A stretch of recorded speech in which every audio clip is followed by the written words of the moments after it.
All right, we are recording.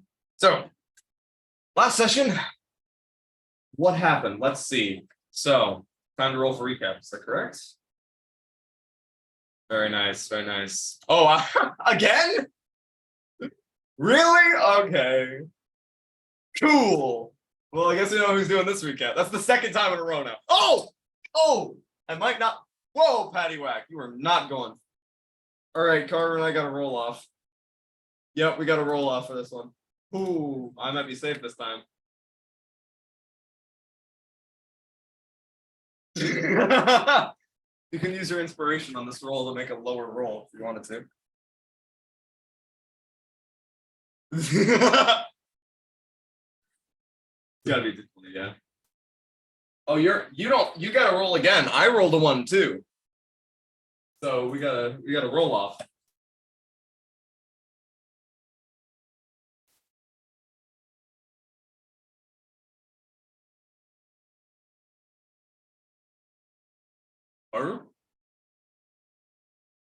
Yeah, you gotta roll one more time. Oh, really? Oh my God! Here I was thinking I was safe. Holy crap! Okay, that was really way to show me up right there, Karu. All right. Last session, you guys were all we began the session. You were all standing around the plague pit as the bodies were burning away, discussing your next plan. Well, what to do next. And Alex pulled Karu aside. You guys had a long talk while the rest of the party was just waiting impatiently around the fire. And Karu and Alex talked about a lot of personal struggles and that kind of thing there. I'm not going to go into detail with because we'd be here for ages. But after that, you all made your way off of the island and you started heading up. Actually, you split up. Half of you made your way over to the ruins of House Habitant. And the other half of you made your way over towards the steward's booth, I believe. The other half, by that I mean 2 of you, Alex and Karu. Alex and Karu saw the steward in his pajamas, basically, trying to get ready for bed because it was getting pretty late at that moment in time. And so Alex shapeshifted into him. You 2 tricked the guard at the gate and made your way into the upper section of the village, while the rest of you were moving towards the ruins. You started investigating the ruins, including Deathcap. I almost called you Clack because I thought that's like the name on your character sheet. Deathcap, Paddywhack, and Zeroth. By the way, question: is it Zeroth or Zorath? Zeroth. Okay, it's written Zorath some places, Zeroth other places. So I wanted to confirm that I'm saying it the right way. Awesome. You guys all. Gotcha. Okay. Goliath translation mistakes. So you made your way over to the townhouse that had been sitting in ruins for ages. Well, actually, not. Anyways, you investigated, found a trapdoor that headed down into a basement area. And after exploring it a little bit, you found this undead creature, which was like a giant head with 11 floating eyes. Paddywhack, after you guys killed the creature again, hopefully for good this time, Paddywhack took a few of its eyes and pocketed them because Paddywhack will be Paddywhack. And the rest of you, and you guys actually left, went to regroup with Karu and Alex, and then all of you went to face this seemingly dungeon together. You found a couple of ghosts on the other path, which led into another small metal tube, which was kind of like a sewage system. And then following those ghosts, or following the last one that had escaped, you found a small cave area where there was this giant gemstone, this crystalline obelisk that was stuck into the ground. And after actually, there was no fight yet until Paddywhack saw some visions in this crystal and then proceeded to take a python and try to destroy it. On its destruction, a creature burst forth, and you guys had a pretty brief fight with it after it exploded and was pretty pissed that you disturbed it. And after this fight, you all, well, Karu most specifically, felt this strange presence, specifically tied to his arm. And after investigating just a little bit, you found out that lying in the dust where this creature that had just been summoned from the now broken crystal, lying in this dust was a golden rod with some giant runes, like giant runes. Runes from the giants, not massive runes, and embedded with crystals and gemstones. Now, the runes actually did not translate to Giantish, they translated to Northern Dwarvish, a language in Scabian. And you guys, actually a language in Scabia, which is similar to like a Norse type language. You guys had a massive lore dump in which you basically learned who had been corrupting Paru's arm this whole time. Turned out to be a powerful demon known as Airtris, and learned about a monumental historic event known as the Battle of Two Suns, which would turn the tide of one of the great wars with the gods. And then after that, you began making your way over towards the edge of town. Oh, I forgot to mention, Haru and Alex went into town. You guys spoke with Terra and Asphedos and learned some things about how the Kenan Muin work, and that you can't infiltrate their little training program because it actually starts from birth. So you're born as a Kenan Muin, you are made as a Kenan Muin, and you will die as a Kenan Muin. You heard that Asphedos would have some more information for you, but you have to meet him at the very edge of town. And so that is where the party is currently headed. As it gets darker and darker, gets later and later into the night, you finally find yourselves, it's about 11 p.m. right now, very outskirts, where you had came from originally. You don't see Asphedos just yet. You're just kind of standing around looking a little stupid, looking about, not really doing much. What do you guys like to do?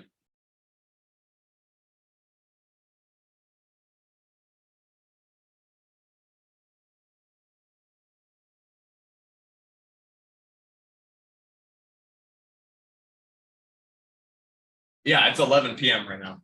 You're supposed to meet him at 12.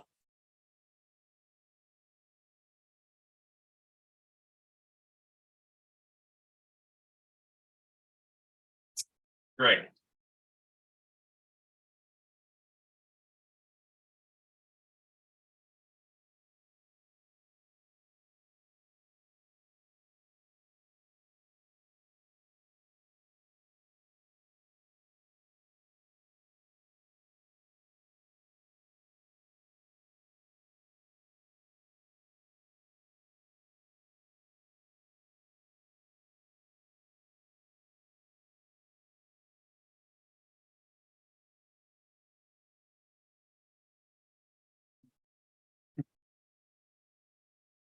So you find a small, or actually a pretty decently large boulder on the side, and start sitting down, just smoking your pipe in the most troubled old man way that you can possibly find yourself.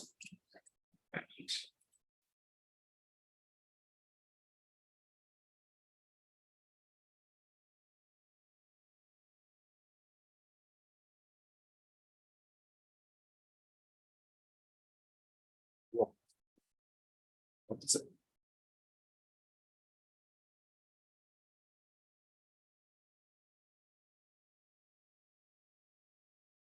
Lust.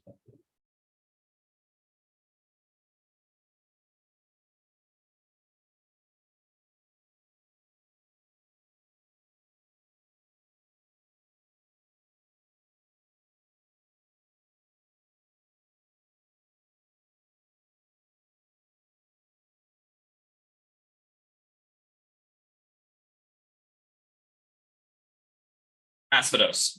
Asphedos told you about. Asphedos directly told you about this. He had found that in his research, which was directly tied to the octet.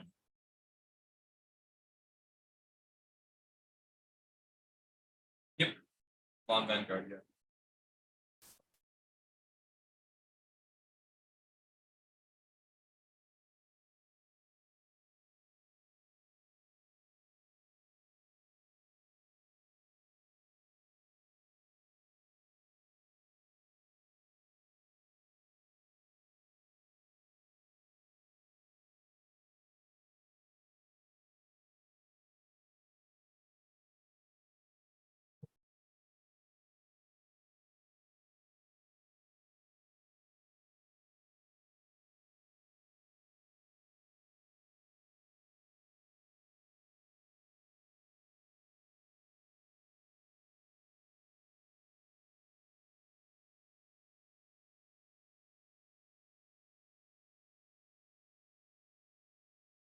The airship of Tuscan Knight Leader that was returning where that castle would have been.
Maimer would bring the worlds together. Yes. That's right.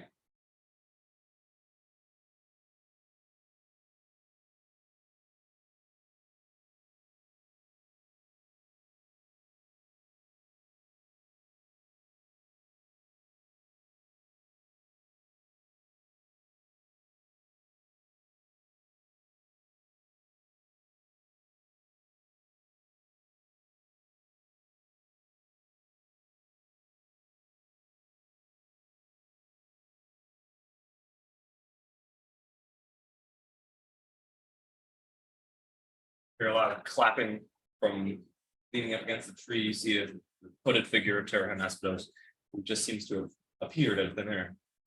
Well, Carl, that was excellent history lesson. You must get often. Well versed. If you remember, I have something to show you. All of you seem rather somber. Where's the liveliness gone?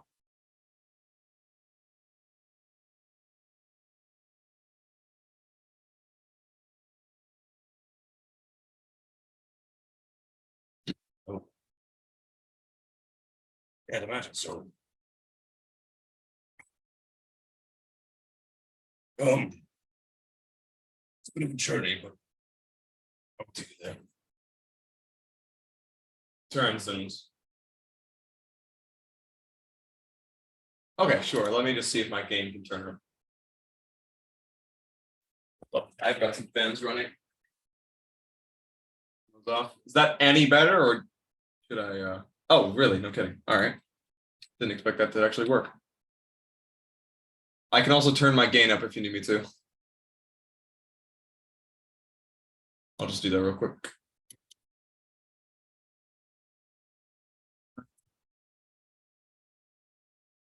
Let's see.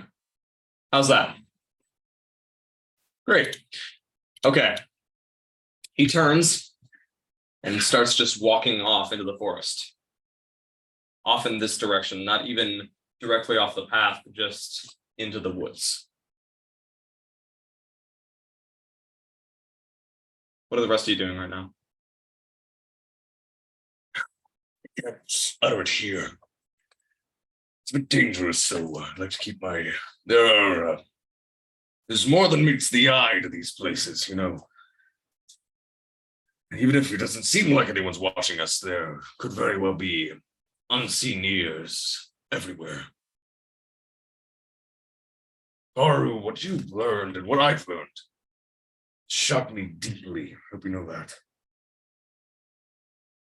This world could very well come crashing down upon us. Could be destroyed in the next.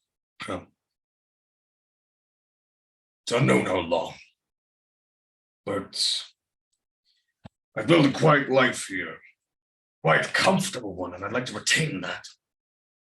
Rather not have the entire universe come crashing down on me, if that makes any sense. Sure, you agree that you're in a rather dangerous position, my friend. And there are some people that would well, they would try to make that right and make sure that this peace would remain. But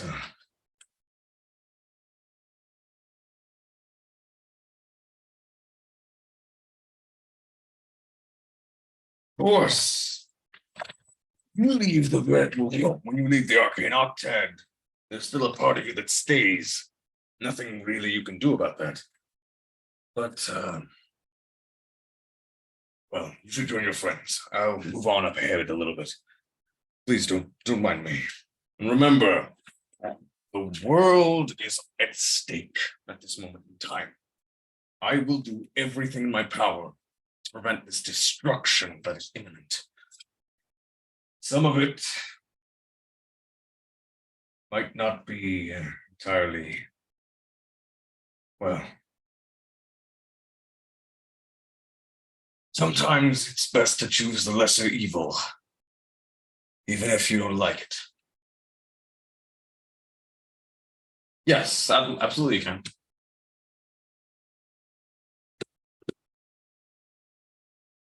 Oh no! Since you can't really see his face, since he's turned his back to you and he's walking currently, it's a little tricky to tell what his motives are and what he means by this, but it does seem a bit weird, a bit uncharacteristic. Okay, so you stay alert. How would you like to do that? Do you like pull out a weapon, anything like that?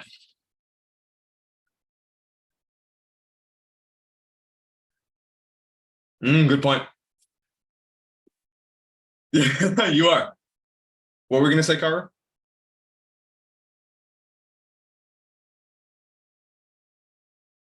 Yeah, you can.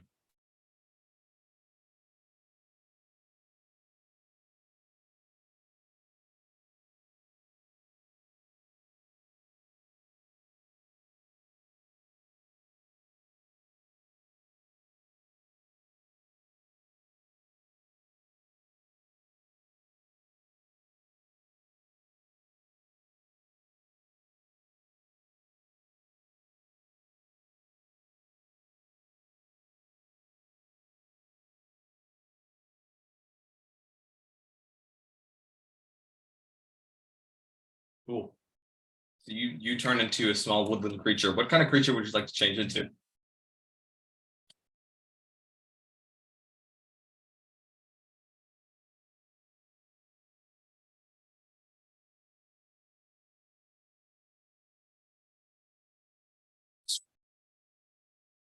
Squirrels, chipmunks, ferrets, voles.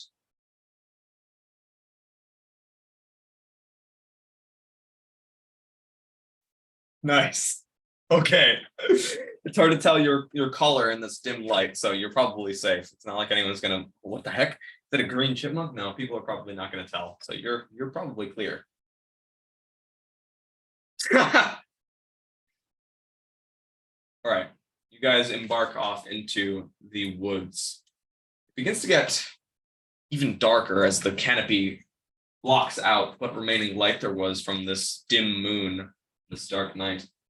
And as you're moving along, some of you start to notice that you're veering quite a bit off the path into a bit of a darker area of the wood. You start to see these stone pillars and remnants of what look like ruins, just scattered about. Steps leading up the hills, up to small, bald hillocks, and upon which are these strange spires, stony walls that have survived for seemingly decades of abandonment, covered up in this natural landscape. They seem very ominous, very out of place. As you're moving along, Deathcap, where are you exactly? Are you staying like near to the party or decently far away?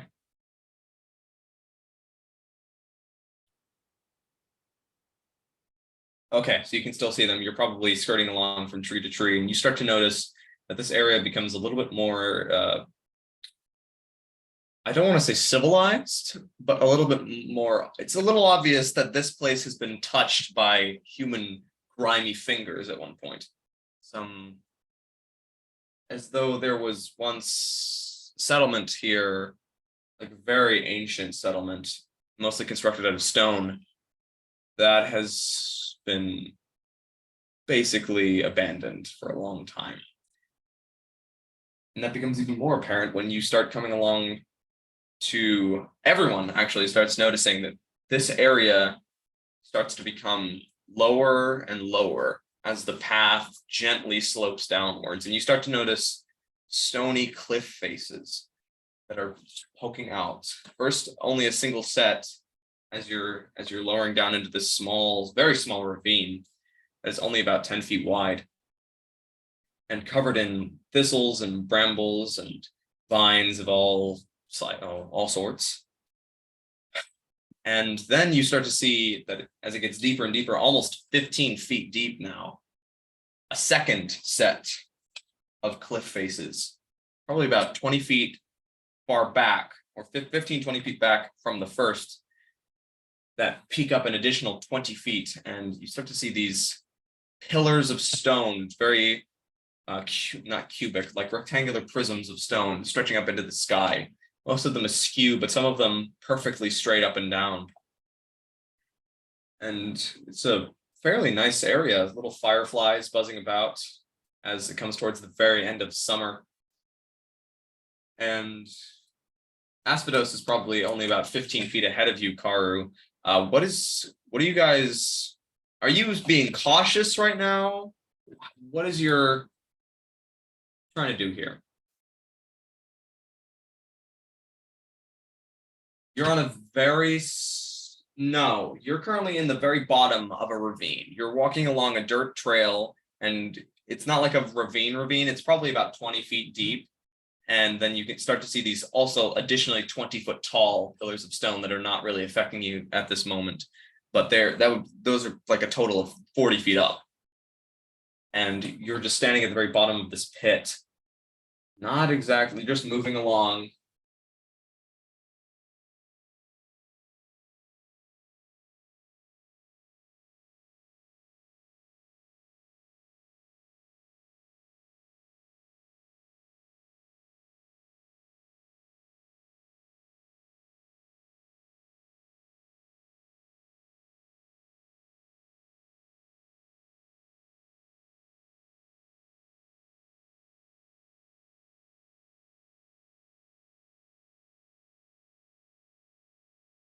As a wizard, scientist, I cannot make foolish hypotheses that are based on nothing. I can't know rightly, and I have no idea.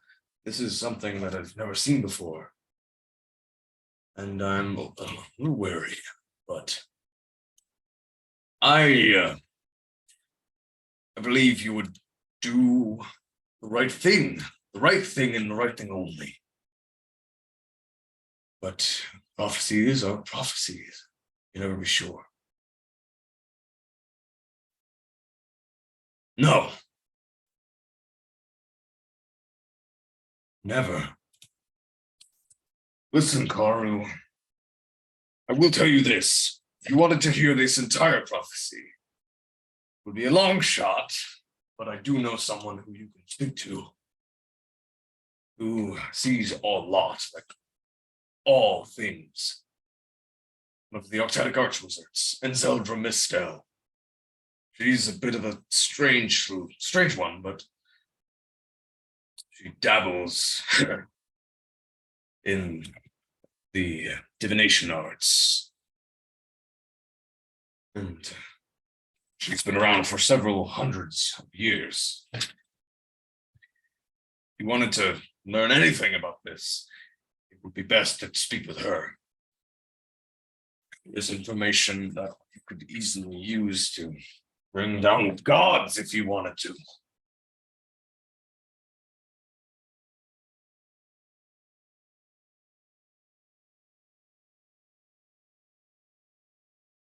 Guys, Hard to say. Last I checked, she was holed up in the capital city of Sintros in Falthcore. She moves about quite a bit. I would check Sintros in eastern Talbaris. In Falthcore.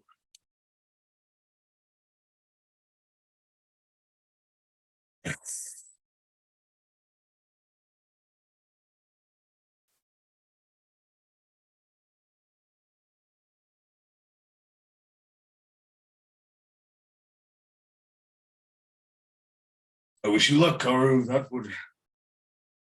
But stay on your toes.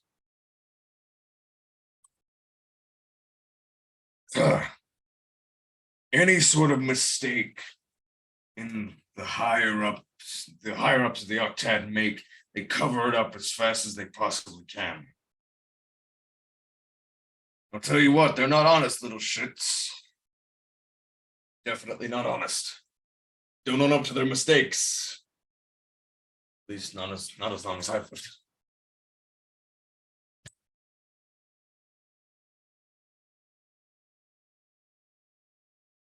We're making our way to an ancient ruin. It was here hundreds of thousands of years ago, constructed by the elves. Oh, not hundreds, sorry, not hundreds of thousands. Let me check my notes. Just about 1,000 years ago. An ancient bastion that was used to, how do you put it? This was once a city that contained a bunker that would, in theory, hide this elven force from the gods, act as a refuge for those engaged in the estrangement, the wars, to remove the gods from the planet. Assuming we'll find some sort of ancient information here regarding this old time and see if there's anything of the sort here. And additionally, magic protection should be of use to us, as time does not diminish the arcane. And the barriers of undetection, as far as I'm aware, are still up. We can speak freely here.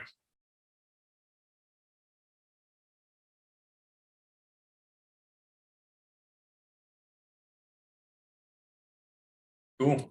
What are the rest of you doing right now?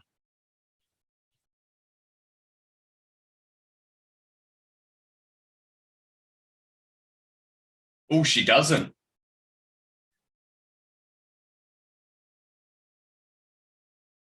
Yeah.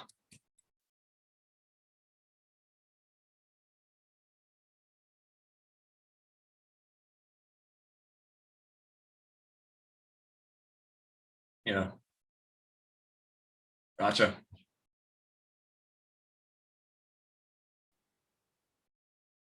Okay. Zara, what are you doing right now? Okay. And Alex, you're on guard right now. The dagger would tell you if anything was out of place, but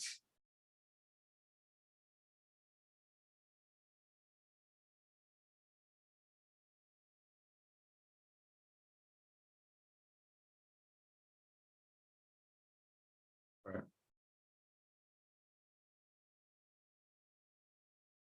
How do you mean?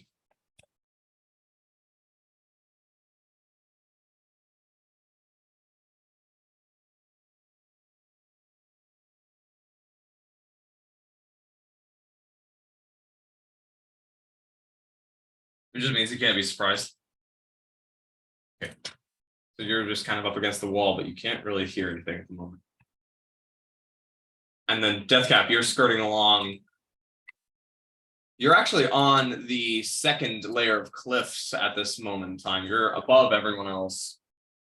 Could you make a perception check for me?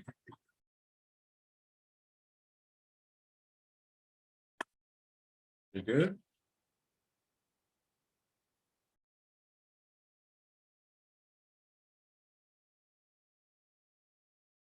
Nine.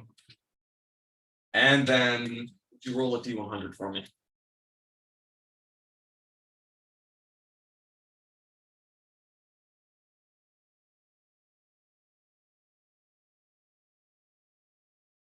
Okay, as you're running along and you said you were a chipmunk? Okay, you're running along in chipmunk form. It's so dark out right now, it's very hard to see, and then you whack right into this strange tree-like surface. Although the surface seems to be made of leather and seems to be a little bit less sturdy than a tree would be.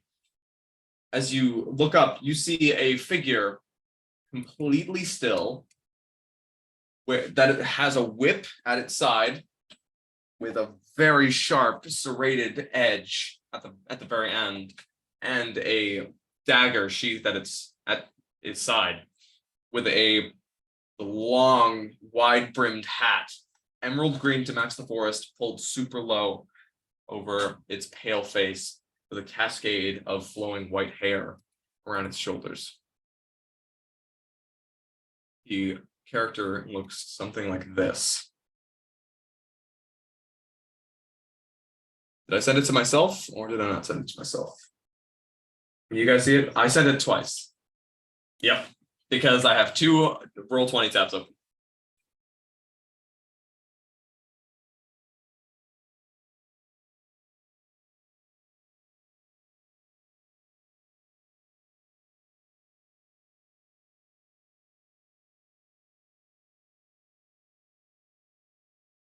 Okay, so you start going over towards the edge of the ravine.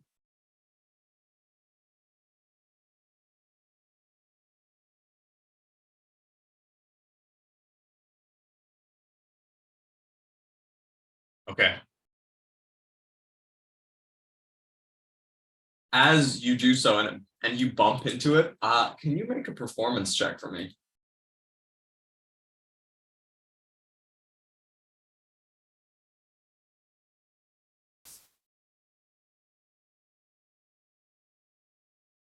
Okay. You whack into this dude. You look up at him, and as he looks down at you for a second, you realize you've stood there for far too long to be believable as an animal. And as you start to turn and run away, the dude, suddenly his whip is in his hands, and the edge is flying towards you quickly. He's going to make an attack against you. 17. In chipmunk form.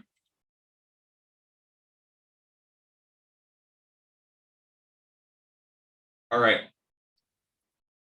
The whip slashes into you, and with the blade at the edge, your chipmunk form dissipates, and you suddenly pop out, and you're death cap again, hands and knees, and with surprise, this figure steps forwards and puts his gloved fingers to his lips, like his thumb and his forefinger, and lets out an ear-splitting whistle. Suddenly, Karu, Paddywhack, Zeroth, and Alex, you guys all hear this whistle coming from up to the left side of you on top of the second highest cliff face. And Asphedos turns, mutters a curse word, and he darts forwards, turning sideways around to face you again, and you start to see figures popping up from all around you. Specifically, Alex, you notice from behind you, what you hadn't seen before, you start to hear this rumbling sound as from a giant wooden platform, a massive boulder tumbles and lands on the path behind you. And you start to see several figures popping out as well. Some of them look to be very stereotypical Kenanween, and some of them that are actually standing on top of these pillars, or next to these pillars, are these strange-looking blood hunter-ish creatures that are wielding whips and daggers. And then from behind 2 of the cliff faces here jump out twin sentinel watchers, the elven, like, brainless people that you'd seen that were acting as guards in Juvla, that both flank Asphedos, turning to look at you. And Asphedos sighs. Sorry, I didn't want it to be this way. But you must understand, the world is at stake here, Karu. And I can't let you leave. I need everyone to roll initiative.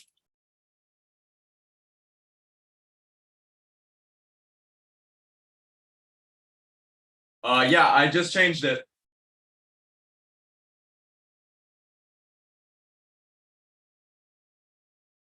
All right, do you want me to put that in for your character token? No problem. You're good. You're good. Oh, okay. I get you.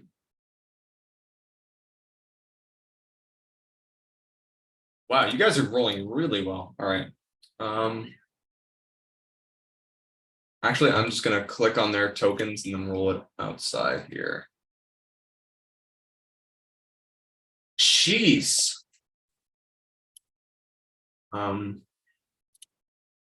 Yeah, including the Kinanmuin.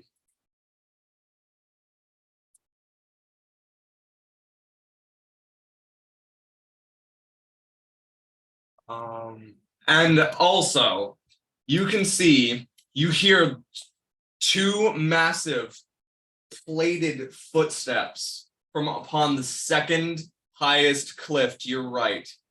And stepping out, you recognize the snarling, furious form of Alphalon Zalorazok, a scar across his eye, wearing plate armor adorned with the sigil of the Kenamuin. And as he steps to the edge of the cliff, he yelled, okay. He yells out, okay, Alex, you killed Arath, is that correct? Okay. So he screams out, Visan! I will have my revenge. Kill them all, but leave him for me. all right.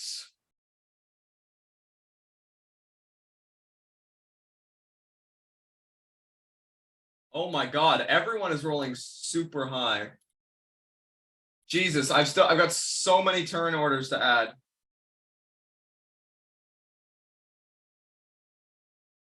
All right, that's there. I need to, the Sentinel Watchers here. No, they're not. And turn, I forgot to put them in. Damn it. Hope you would hope so. All right, where are they? Sentinel Watchers, here they are. Details page. Okay. Everyone's okay. Did I miss anything?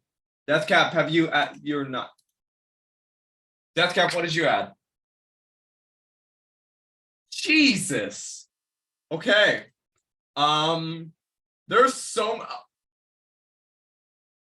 Alex, you are first. Remember, these stone pillars are 40 feet up.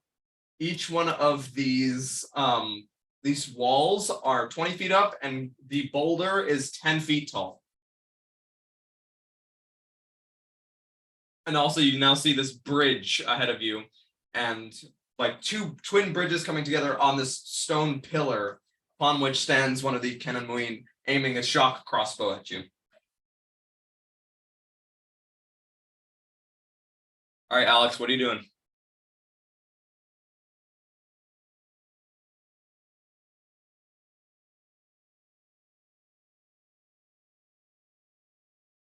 As you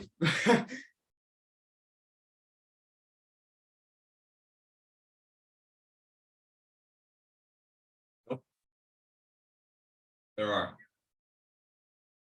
They know how strong you are. You have inspiration? You have not long rested yet. That's correct.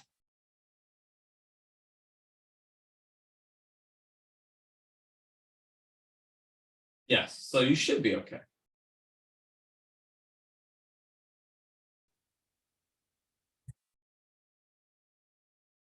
That guy's currently okay. Yep, 20 feet up. Make an attack roll. As you see this creepy looking dude, you make your attack roll against the Venom Slinger. That is going to hit.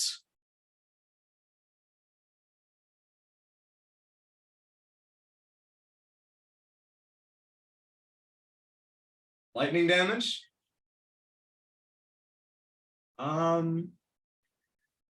right, for a reaction, this creature, well, this not creature, this individual throws up his hands, and you see this dark shadow swirl around him as he casts Absorb Elements, gaining resistance to lightning damage.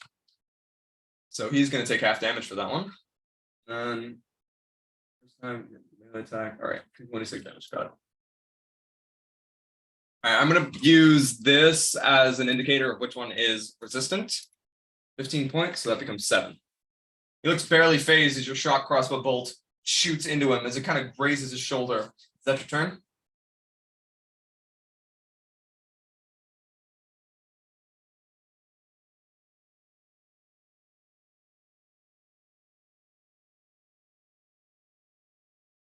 Oh, Asphedos needs to add to the turn order. Jesus. I totally forgot he existed.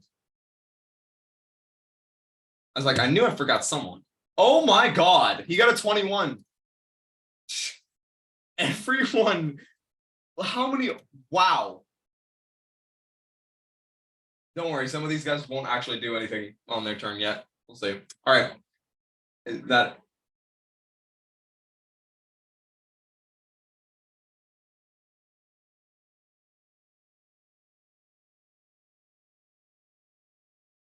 Okay.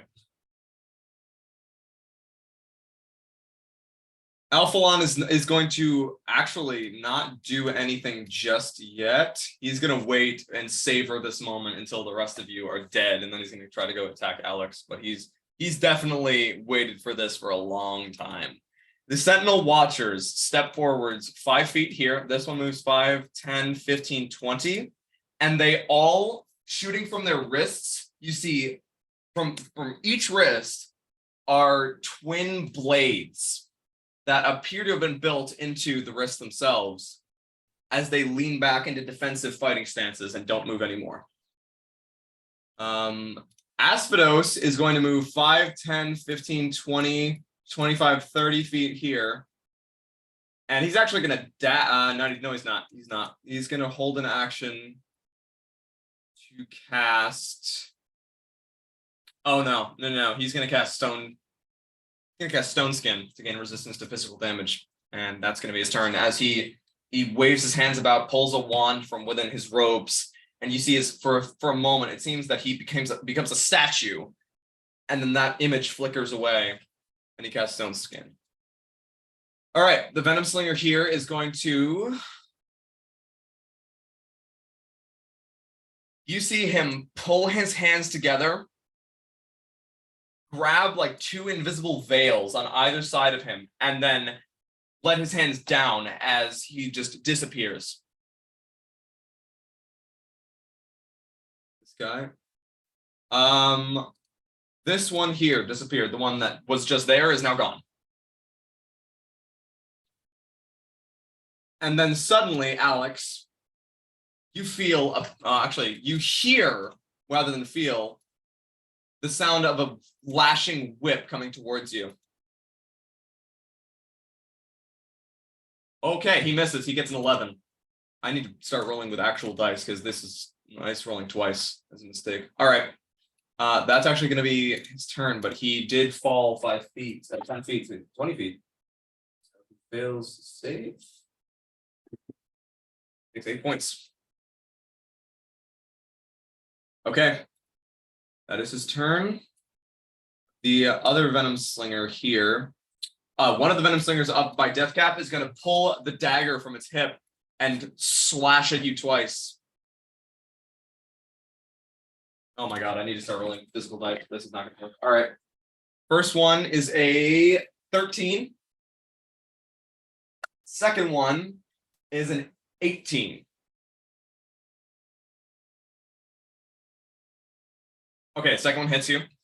You take 5 points of piercing damage and 10 points of poison damage, and I need you to make a Constitution saving throw.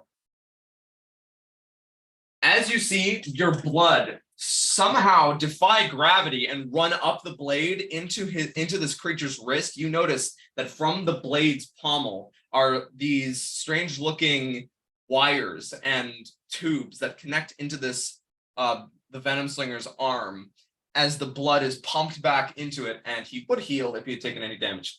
You feel this strange poison flow throughout your veins, but you fight it off very, very handedly. And that is his turn. And the final Venom Slinger on here is going to release a single shock crossbow bolts down at Paddywhack. Ooh, he's probably going to hit there. That's a 20. You take... Ooh. What does your shield look like? Oh, okay. Okay.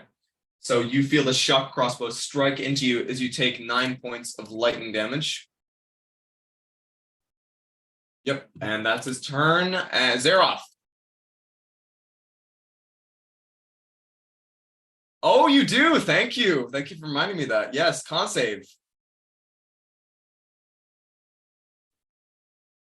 You were stunned until the start of your next turn. So that's the start of your next turn, not the end. So you do not lose your turn. It just makes it easier to hit you.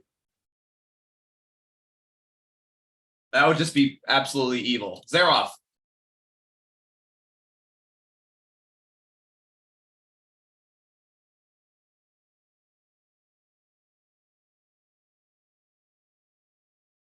Okay. You walk there, you feel yourself bump into a figure as you seem to have found the invisible Venom Slinger. You can't occupy the same space. He's standing right there. That's terrifying. Yeah. Your muscles ripple and your tattoos ripple as you're like standing right in front of this dude you just bumped into.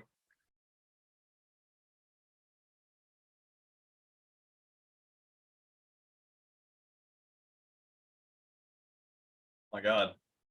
Would you mind can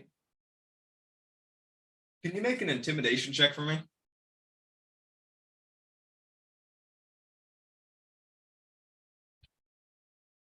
All right. So you gain inspiration if you didn't already have it. But you will be making these attack rolls at disadvantage. Okay. Yeah, he's invisible. That's how the invisibility rule actually works. I'm not just fudging that. Straight rolls, gotcha. But then all the attack rolls against you will have advantage until your next turn. 7 is going to miss. That'll definitely hit. As he 12, nice. Okay, that really hurt. Yeah, bloody.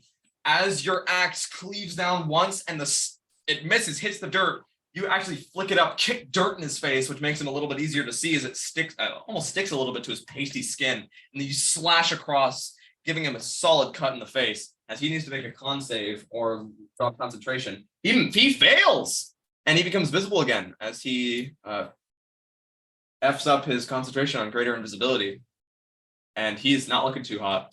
He's bleeding from multiple different places. Is that your turn? Deathcap. You have been shanked. Touched.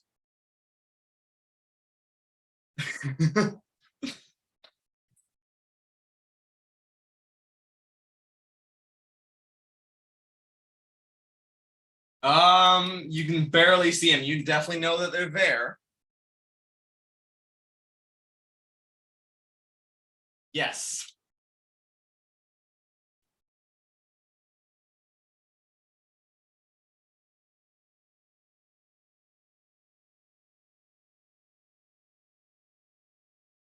Okay.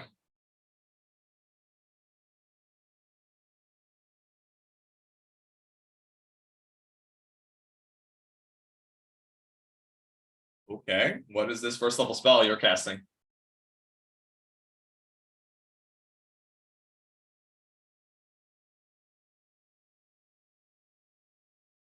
Ooh, fourth level. Oh my god. Okay. I'm casting a first level spell. Okay, I need you to make a acrobatics check, please. As you start swinging your hands around in the air, calling these storm clouds to just peek through the canopy of the trees. And that was perfect musical cue, actually. The song just did the most perfect thing for that. Anyways, acrobatics check, please. Otherwise, you're going to take some damage. 12. You're taking 2d6 damage. That's 4. You take 4 points of falling damage, I guess.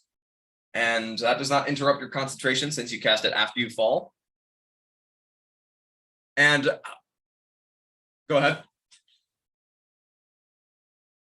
Okay, so all of them get hit. That's so cool. All right. So it needs to make a dex save.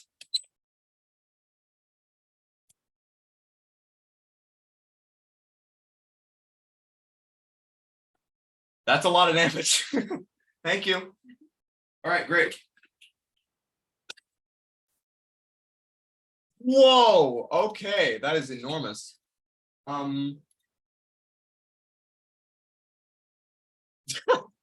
Okay, so they all make dex saves. They're good at dex saves. 1, 2. Okay, yeah, no, 2 of them actually succeed the save, but the one that's directly in the middle fails. I don't know if they're actually going to survive anyways. Things are not very tanky. Yep.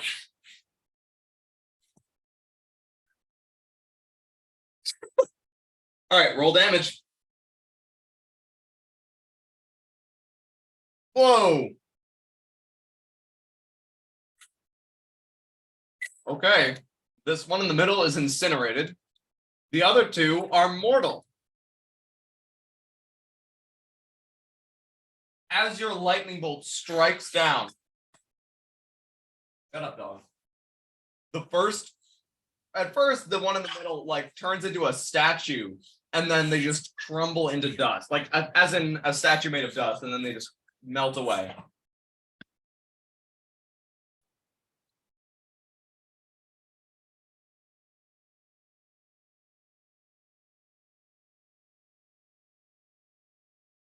Yeah, absolutely.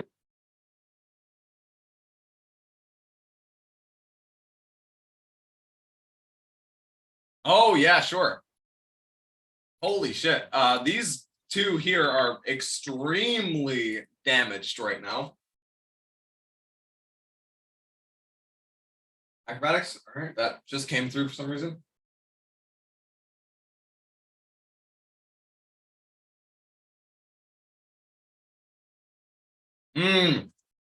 All right. Roll stealth with advantage.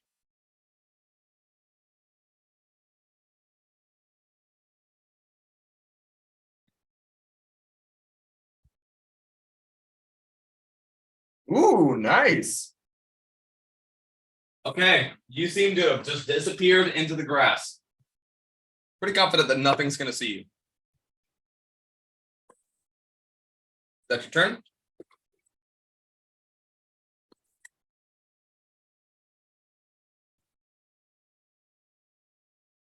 You're good.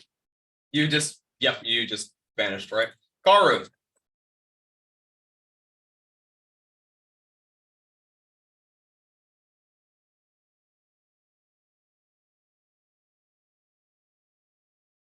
Yeah.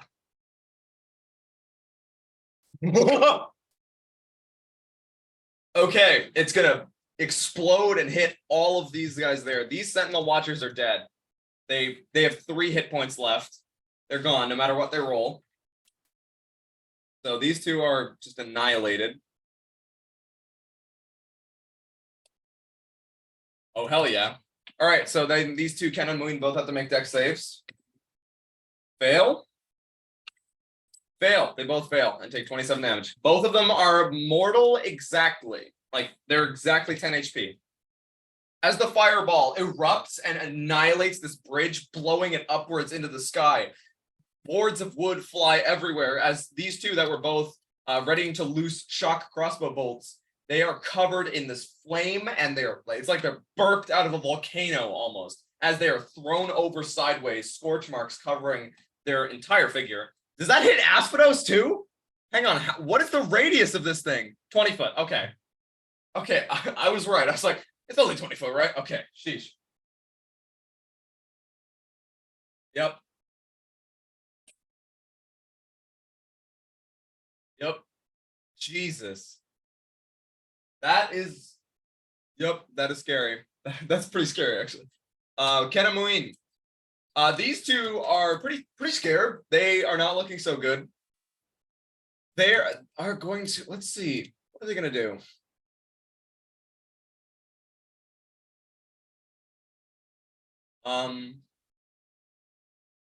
All right. This Kenamuin here is going to pull a dagger from his belt and then blow along the blade, turning the blade of the dagger into ice and flinging it over towards Zeroth and Paddywhack to cast Ice Knife, which will hit Alex, Zeroth, and Paddywhack, and the other dude there who's sitting there, the Venom Slinger. Okay. Not going after you. Gonna get way more out of this spell if he chucks it at anyone else. Okay, all of you guys need to make dexterity saving throws. Oh no, it's a, hang on. Attack roll. He misses. He got an 11.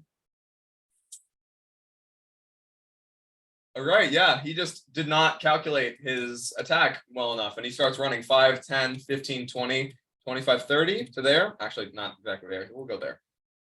This one here is going to do almost the exact same thing. He's not. No, he's going to step closer, and he is going to. He pulls a chain from his belt and like grabs each end of the chain and snaps it almost like you would a belt or a whip. And as he does so, the chain turns like a mystical purple color, and he whips it over towards Karu like a lash. And suddenly the ground seemingly opens up beneath you, and chains start to lash towards you as he's casting Hold Person. I need you to make a wisdom saving throw, Karu.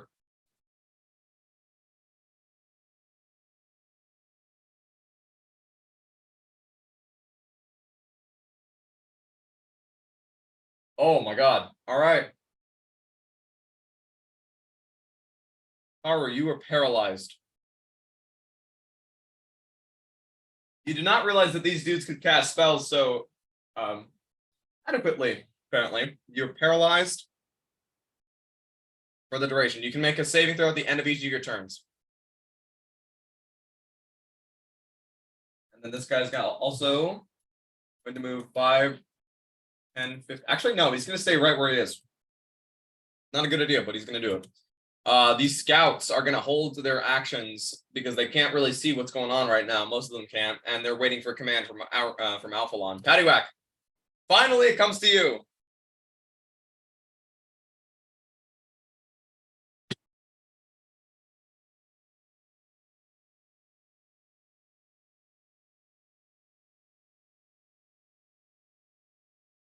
Yep.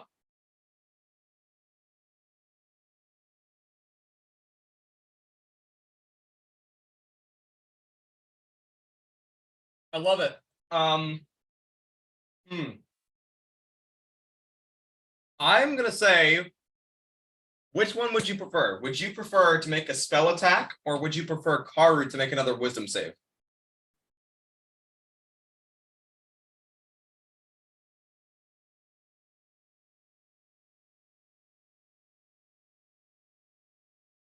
Okay, so I'm gonna say not with advantage because it's basically just making this faster. He would have to make the next wisdom save at the end of his next turn.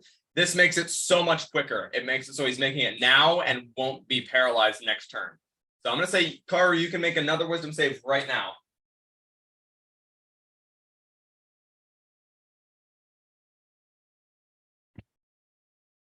Now one.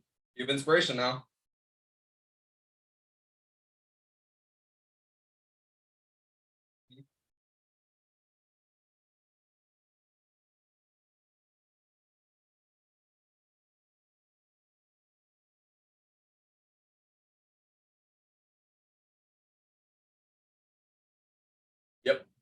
Alex.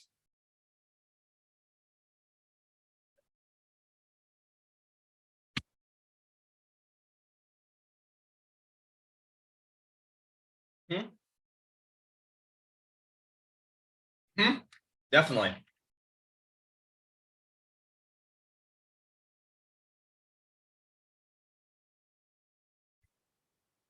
That is unfortunate. Yeah, it's gonna miss.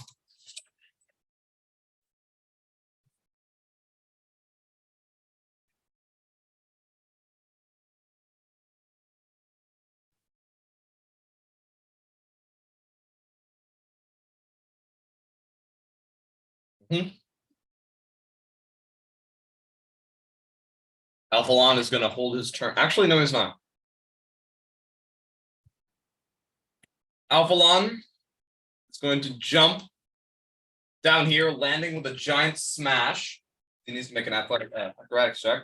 He actually succeeds it. Gonna take half damage.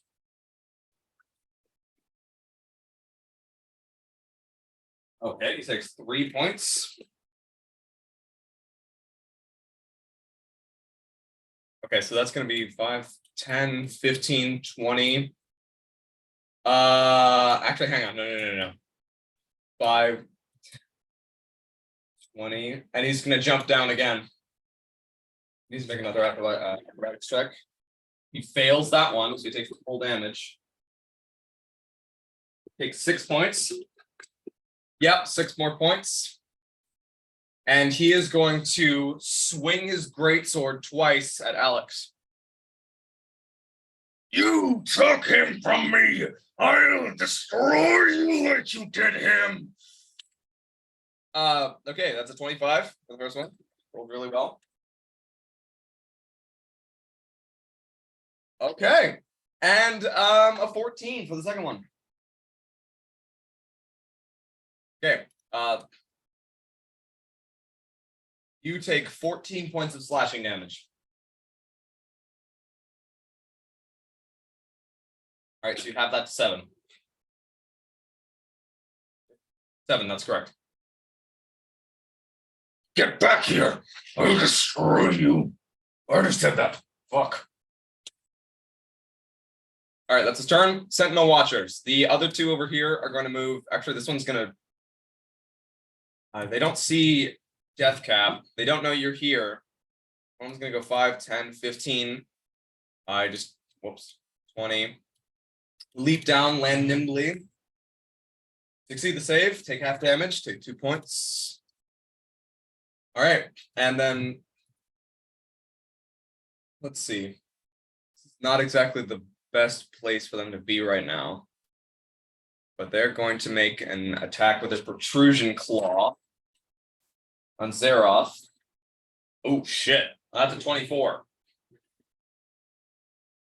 6 points halved to 3, and that's their entire turn. And this one is going to go with 5, 10, 15, 20, 25, 30. Leap off as well. Succeed the save. Take only 1 point. All right. Put him a little farther in here to signify that's not on the wall. That's it. Asphedos. It's going to move 5, 10. Sorry you don't understand, Karu. I'm sorry. It's the only way. And he is going to... Oh shit. He's going to cast Lightning Bolt at 4th level. Actually, no, he's not. He's going to cast it at 5th level. Alex, Alphalon, Karu, Paddywhack, and Zeroth. I need all of you to make dexterity saving throws. Which guy? Sure, fuck it. He'll die too.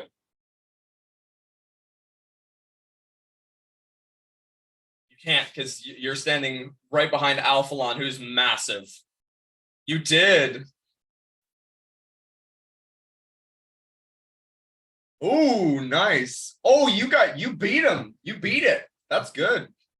All right, so this is 8d6. So cast, yeah, it's 10d6. Haru, you are going to fail. Alex, you're going to fail. All right, it's actually not that much damage. 36. And Alphalon also fails. 36 points. So those of you who failed, you take 36. Those of you who succeeded, you take 18. No, you take half because you're a rogue, right? Dexterity saving throw? Evasion. Oh, you're right. You multi-classed. Fuck. Oh. You certainly may cast that. So you take half.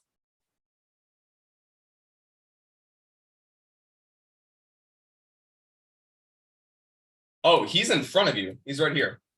And you were like running. You were running. So you would totally anticipate it. Yeah, absolutely. What does that look like?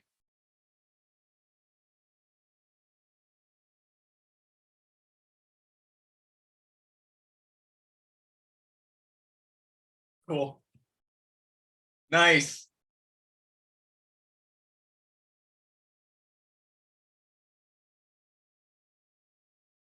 Oh, yeah, because you get an extra d6 damage on your next melee attack.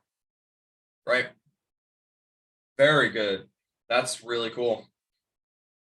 Okay. That's going to be his turn. He's going to actually stay there. He actually move 5, 10. He was, but he's changed his mind. The Venom Slinger. Let's have a look here. Are there any of them left? Yep, there's one. There's that one. Okay, you're right. Yep, that's correct. Let's see.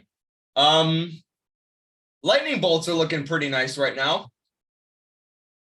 This Kenan Muin up here, this Venom Slinger, pulls his hands like in a circle around him, grasping a stone from his pouch, punches the stone, which shatters it, flicks the dust into the air and blows, and from the dust shoots a lightning bolt down directly at Paddywhack and Zeroth. Actually, I think it would only hit one of you. It's going to go with Paddywhack. Paddywhack, make a dexterity saving throw.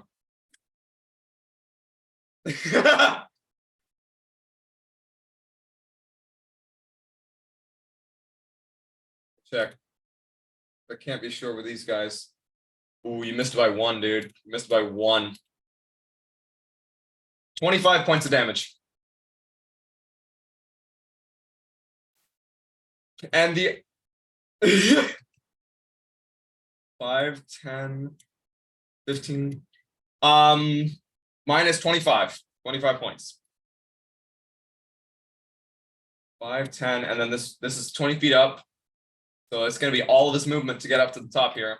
And seeing this Kenamuin is going to barely be able to see Paddywhack, Zeroth, and Karu.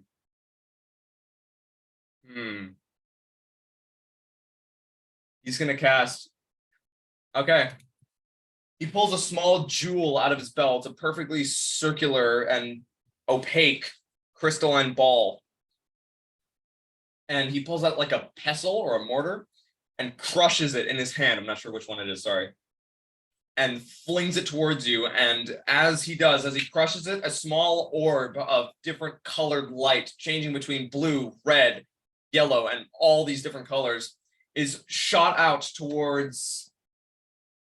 Oh, we're going to go Zeroth as he's casting Chromatic Orb. My favorite spell. Favorite first level spell. All right. Ooh, shit. Sorry. Ooh, he fails. He actually fucking misses. He gets a 12. His spell, it gets tackled in the brambles here and just, well, it totally misses. Tackles by the brambles. I noticed that as I said it. Like, that makes no sense, but I'm going to say it anyways. All right. Tackled in the brambles. John Cena jumps out of nowhere.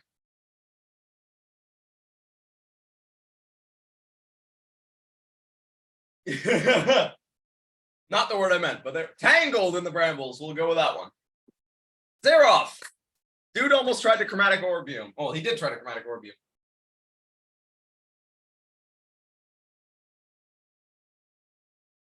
The guy in front of you, this one? Okay, gotcha. Okay, nice.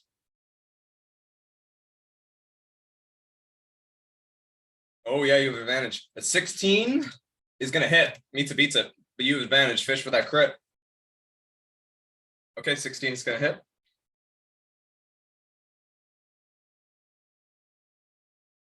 Right? How do you want to do this? How do you want to do this?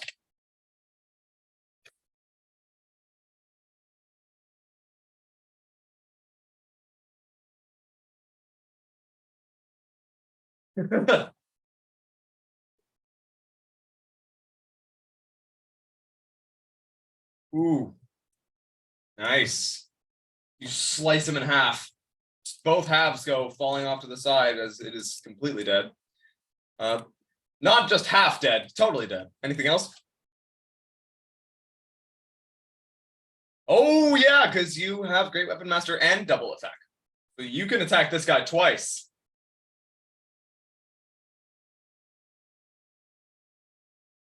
Okay. Oh, oh yeah, no kidding. Oh no! This is what the bonus action's for, though. Are you gonna inspiration this next one? Okay. You just did. Oh, sorry. My bad. Go ahead.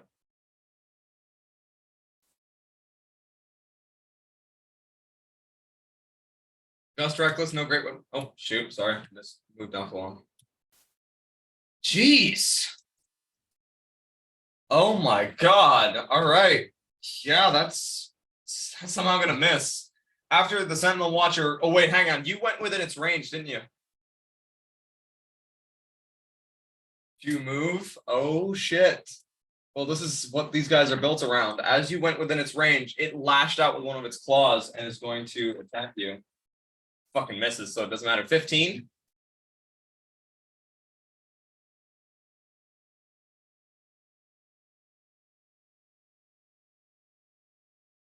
You're good? Oh, fuck. All right. Well, then, as you moved here, as its protrusion claw sliced out towards you, you are stopped in the middle of your tracks, as it does have the Sentinel feature. And your speed has become 0 for the rest of the turn. And yeah, that's going to be its turn. You take 6 points of piercing damage, half to 3. And it doesn't really matter because you missed all those, but yeah. Sorry, I forgot about that. Sheesh. All right. Death cap. Is there anything you say, Zeroff? Anything you do? Anything else?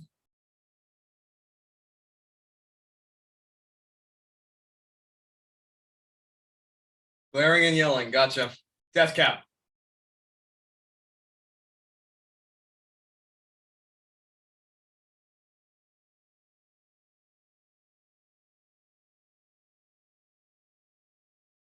All right.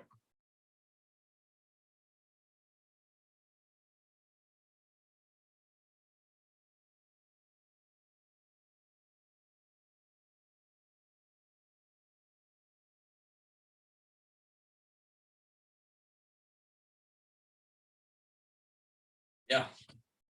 Oh shit. Sorry. Hang on. Pause that for 1 second.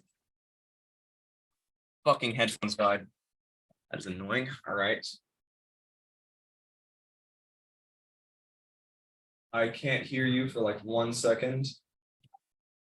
All right. Go ahead. So seeing Asphedos attack us, I'm making that point. My lightning spell target him. Okay. Roll attack. Let me know if you hear any sort of echoing right now. Is it okay? I'm gonna turn you guys up. Just a little. Oh, he has dexterity save. Dex save, yep. He fails. Oh, he has advantage. Oh, he has magic resistance. He has advantage on this on the save. He succeeds it. What do you say? Did you cast it? Yep. Fourth level. 40-10.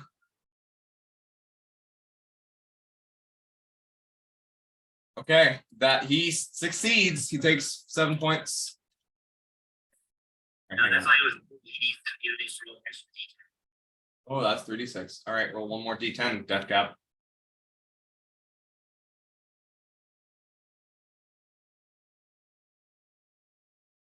Death cap?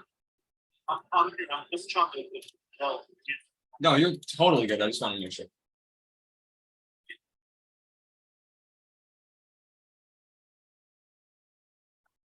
Ooh, nice. Okay. That is some good damage, actually. As your lightning bolt strikes into him, he just grunts, shakes it off, and you see he clasps a brooch instinctively that is around on where his shoulder would be here, like where a pauldron would be. Grabs it and it glows for a moment, but it doesn't really do anything for this spell. Then he snarls and looks around for where this lightning bolt could have come from and doesn't see anybody. That's your turn, Death Cap. I'm adding actually 3 points because Nice. I bonus action. I'm still hitting, right? That is entirely correct. Yes, you are in. Because you would not get revealed from doing that spell. Is it any way possible that I use a bonus action spell?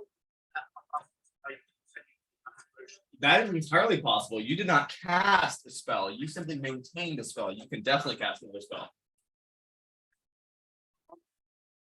Yeah. Would I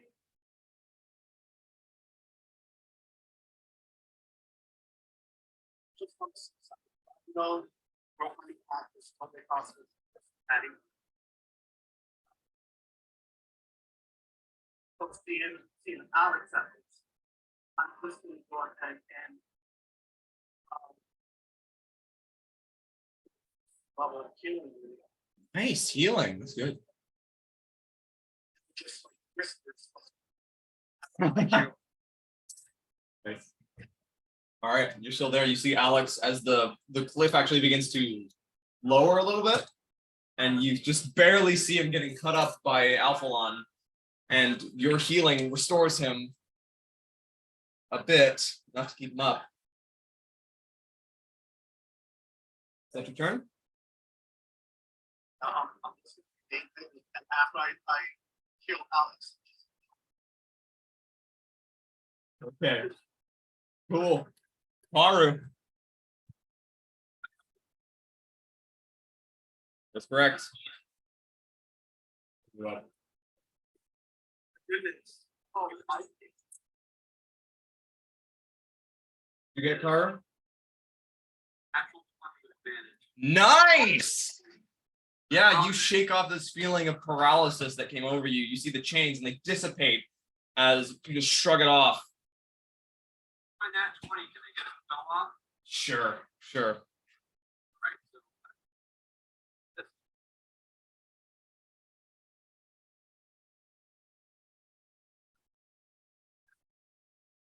Yeah, also. Yep. If you make an attack roll, it will be at disadvantage. Melee, it's a ranged attack, I should say. If you made a ranged attack roll against anyone from this area here, you would have disadvantage because you were within 5 feet of Alphalon.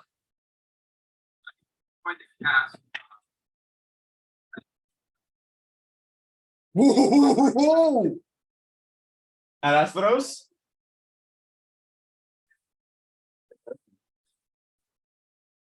Yeah. Okay, so Asphedos. Holy shit. 24? That's not great. Here again? Right. So I can hit both. That's a I lot wanted of to make sure ones. I get it all.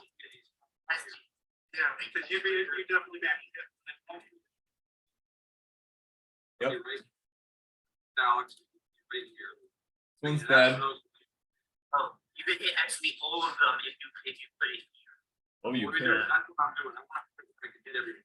hit everyone. You just throw it at your feet, kind of. I'm on the ground where the cheese dissipate, and I like put the fireball right near my open hand, and I blow it out of my hand into that spot right below Alphalon's feet.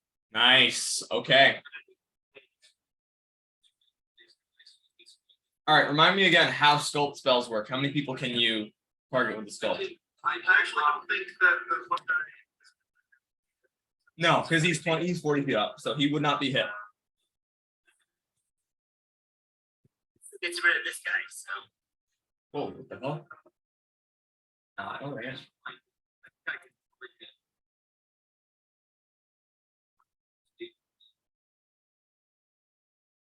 Yeah, he's weird. I think base number plus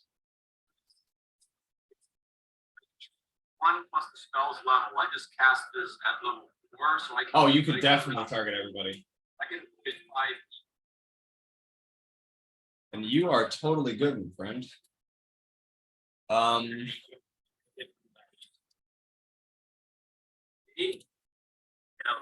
Oh shit, sorry. You can hear people?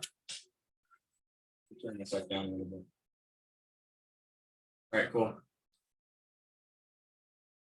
All right. Give Alpha on hot foot. Gotcha. He's gonna. Okay, so Terrahan Asphedos needs to make a save. Yeah, it's gonna succeed. So he takes half. He takes 12. That's still pretty good damage. As the fireball erupts at your feet, Alphalon is at the very front of the flame, and he fails to save, taking 24. Boom! He's almost bloodied now as your fireball erupts. He's gotten seemingly a lot more beefy than you remember. And this Sentinel Watcher succeeds the save, takes 12, and is still up, but very, very hurt. As the fire scorches this creature, this figure's form, they look really, really, really injured at this moment in time. 3rd degree burns all over. Okay. Is that your turn card? Actually, yes, it is. Nope. All right, Kenna Muin. Are there any of those left? Yeah, there are. There are 2 here. 5, 10, 15, 20, 25, 30. This one's gonna yell up to the scouts. Help! We need help! We're getting shredded out here! And the other one is gonna move 5, 10 feet.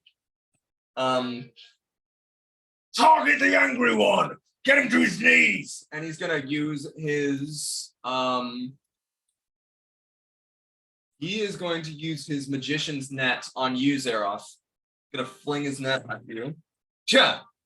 That was horrible. That's an 8. The other one is gonna do the same. That's a little better. That's a 15, so that's gonna hit you. Take 9 points of lightning damage. And you were restrained. Escaped. Yeah, all right. So you need to make an athletics check, I believe, in order to get out. And you. Can I make? Sorry, go ahead. Can I make that right now? Can I make that right now? On your turn. You make it on your turn. Okay. All right. Freaking echo. I'm just gonna let my headphones charge for a couple more minutes, and then I'll probably put them back on because they're a pain in the ass. All right. These figures here are going to move 5, 10 feet. Well, this one's going to move 5, 10 feet. See who they can see.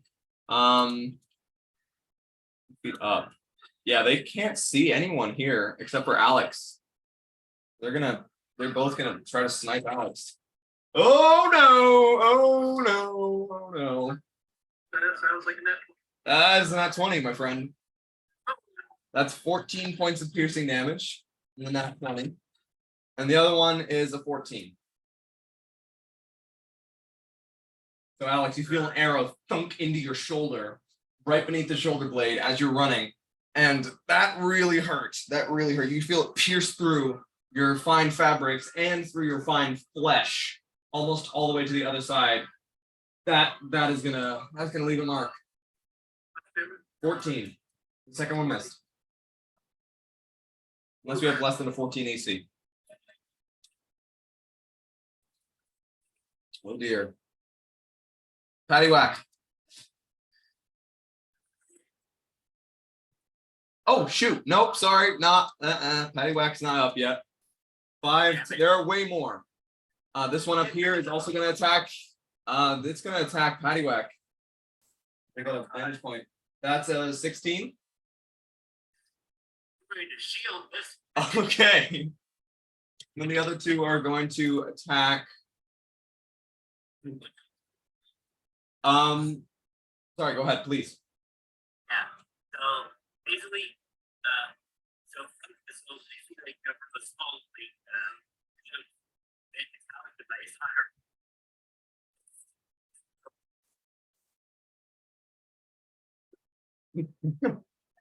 Oh, double. Ooh, like, okay, yeah, that's awesome.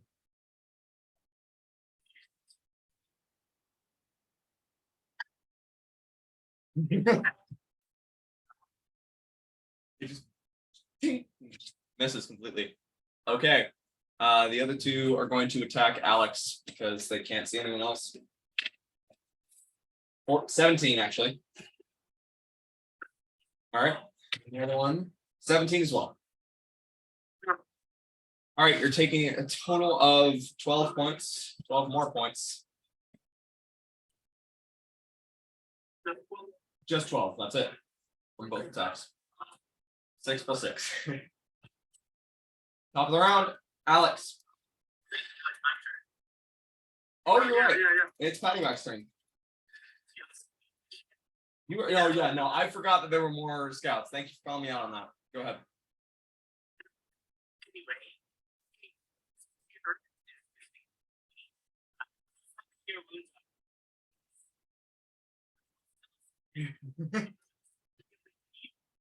Stick with the needle. Nice.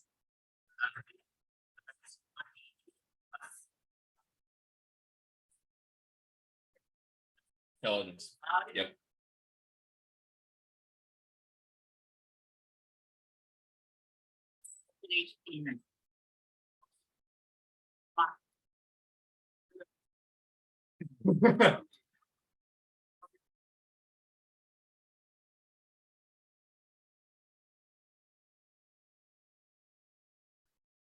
You get with that as you get that boulder is 10 feet tall, and as you get out of range of the Sentinel Watcher right here, they're going to use a reaction, a second reaction that they can only use for opportunity attacks. You're going to stay right there. You stay right there. You can hop over the boulder if you want with an athletics check. You can scramble over. Yep. No, its range is 10 feet. Oh, wow. Yeah, the pole arms are long. So the protrusion. Yep. And it doesn't hit you. It gets an 11. Okay. Thanks. That will be your bonus action. So you're scrambling and scrambling, but the boulder is, well, it's a boulder, and you're a kobold. So a little tough.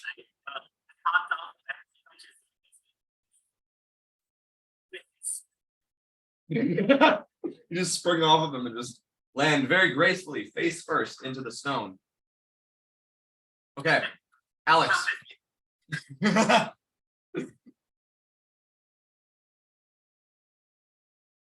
Alex, it is your turn.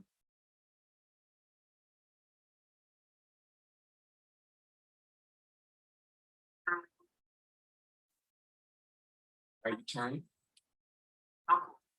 There are a lot of A names on the battlefield right now. Alex, Alphalon, and Asphedos. 11's gonna miss. As Vincere bounces off of the heavy plate mail that Alphalon is now wearing, he does not seem impressed and actually chuckles quite a little bit. You folks. Run under the bridge. All right, you run on the bridge. Since you attacked him, you do not have. He does not get an opportunity attack. Is that correct? All right. Goddamn swashbuckler. Anything you say?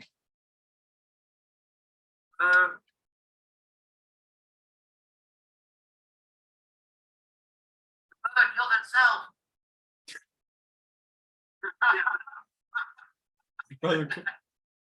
Boys!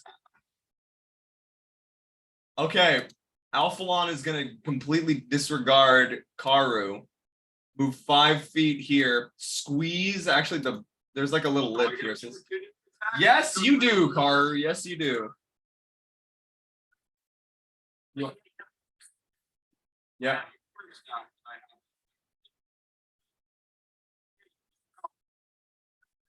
There is a specific feat for that, so no. If you had Warcaster, you could use that, but no.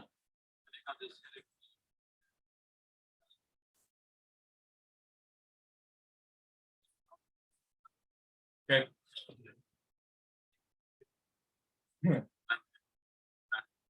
Yeah. All right. He attacks Alex with his great sword. Sheesh. That's a 23. First one. Oh. Bridge though. Is that Nope. The bridge is also around a corner. yeah, but his okay. This is a little lip. This has a little lip as well. And you're under the bridge. He is still gonna be able to swing at you. He may be big, but he's still pretty handed here. Okay. The first one is gonna be a 23. Second one is gonna be an 18. Huh? Okay, to hit. Second one is an 18. Okay, both attacks are gonna do 14 points, total of 28. If you'd like to uncanny dodge, that would have 1 to 7. Yes.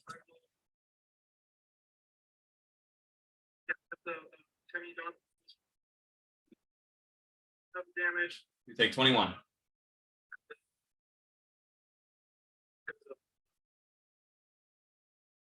Then the next one's 14.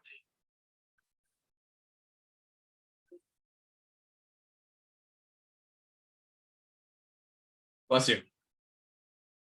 14.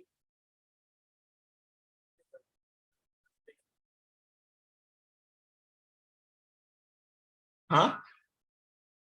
What do you mean for the charisma save? Ooh. All right. As the 2 cleaves come down, Alex almost tries to dodge. He tries to dodge out of the way, almost makes it. But the second sword swing slashes down quickly. And that's an oof. As Alex falls.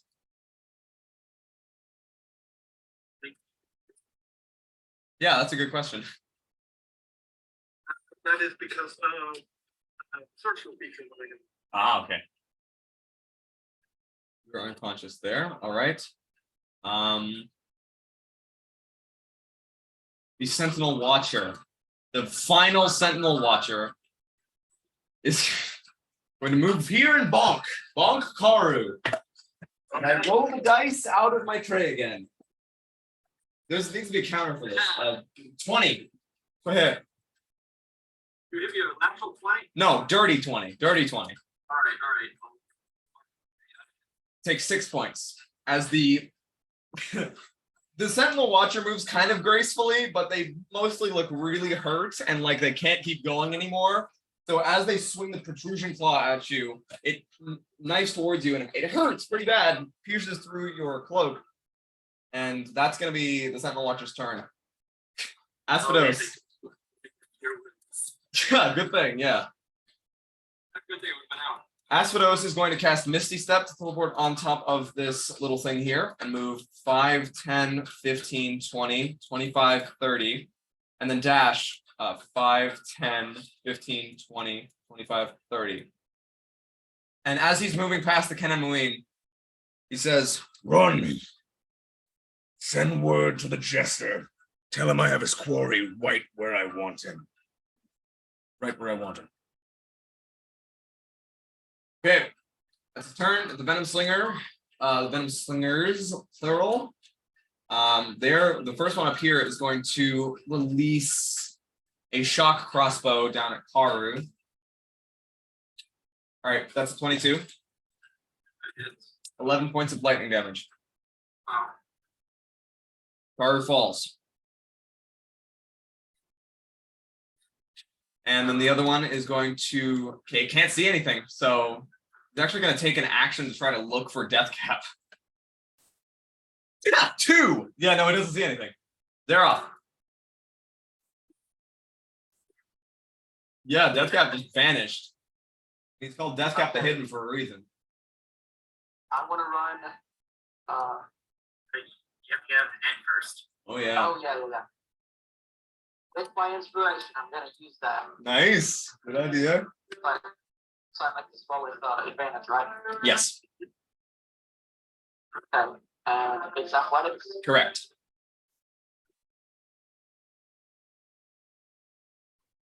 That definitely succeeds. DC's 13.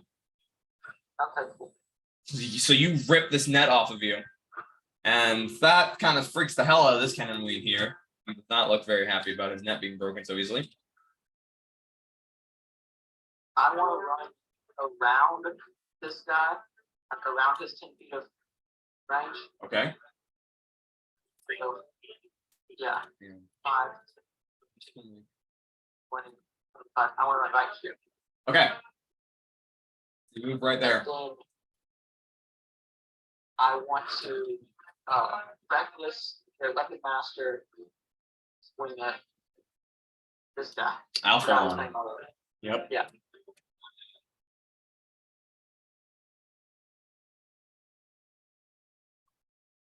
Hits, meets it, beats it. Nice. What he is, so now we're good. Okay, so the first one hits. Second attack is also great weapon master reckless attack. Okay. Ooh.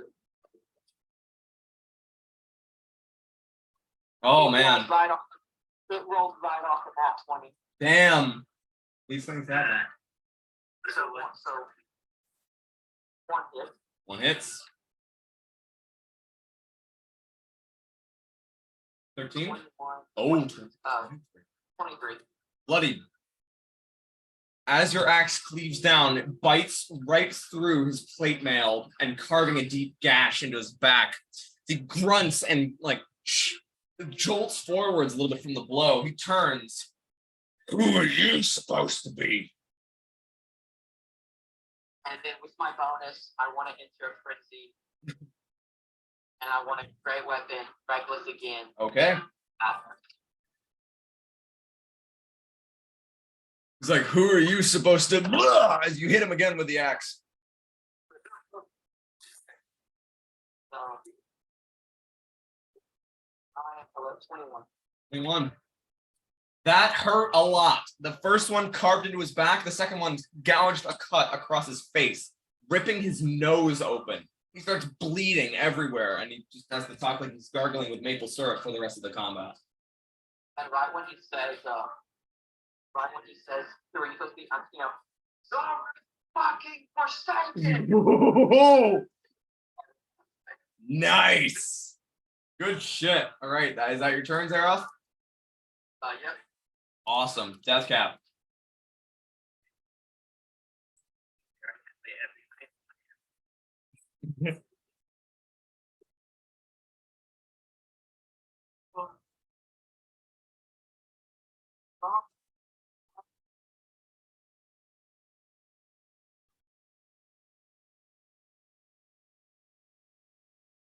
I'm just thinking, like, like you.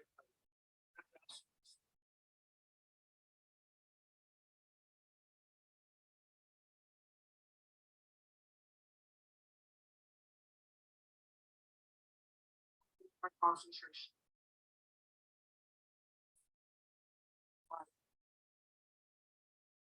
Concentration. Casting action. Suspend my wild shape and activate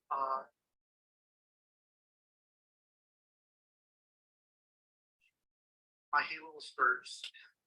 Okay. So your spores begin to swirl around you once again. You're casting Healer Word on who? Karu? Tiger. Okay. You can't see Karu right now. He's 20 feet down in the ravine. So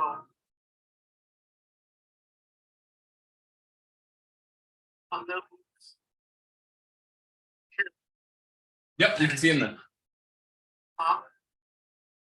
You can see him then. Fine. So that's 8 dropping. Drop my spot. Don't tire and my ball shape. Okay, so how wide is the spore's radius? So I'm trying to see right now.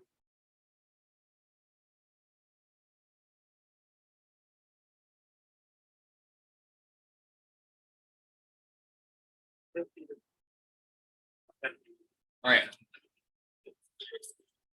That's way better. Also, technically, you have to draw concentration. Yeah. Oh, lightning. Because it's a concentration spell. It's a concentration. No, this is an ability activation. Okay. Well, I won't be able to actually cast. You don't need it. Using the action doesn't maintain it. Oh, gosh. So, yeah. So if you want to next turn, you can still use it. To hit him with lightning.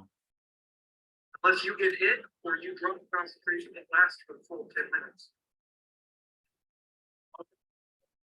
My mistake. I'll take that drop in combat. So I'll activate Halo Spirits bonus action.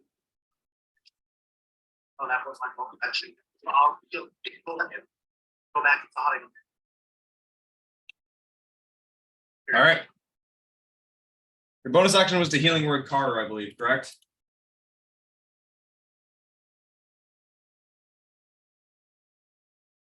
I just deafened by accident. Whoops, sorry. All right, Carter's up with 10 HP. Cool. Karu. Oh, take a level of exhaustion.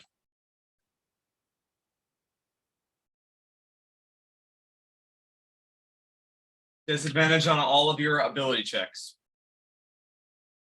Not attack rolls, not saving throws.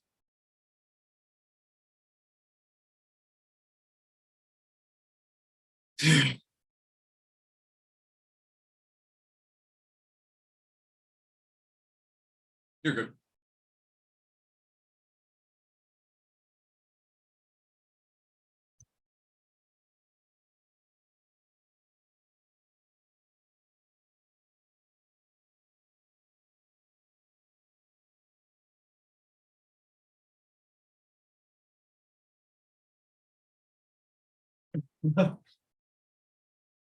Nice. Okay.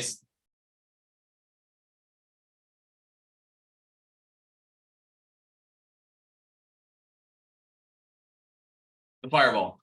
Yep. So you'll hit Alphalon, the Kenamuin, and the Sentinel Watcher here, but you will still won't hit the Venom Slinger. Ooh, nice. All right. Venom Slinger succeeds to say actually not Venom Slinger. Sentinel Watcher succeeds.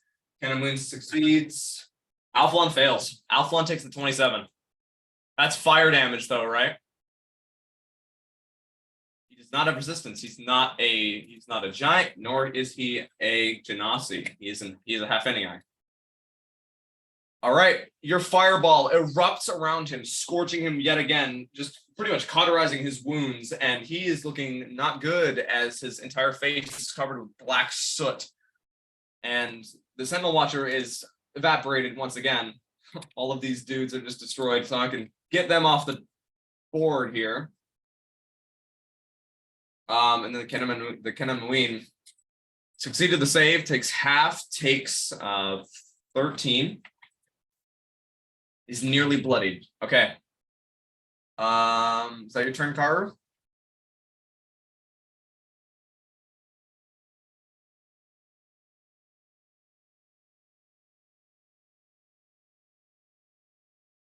Did not hit this one. It did not hit this one. This one's 40 feet up. This one is too far away. Yep.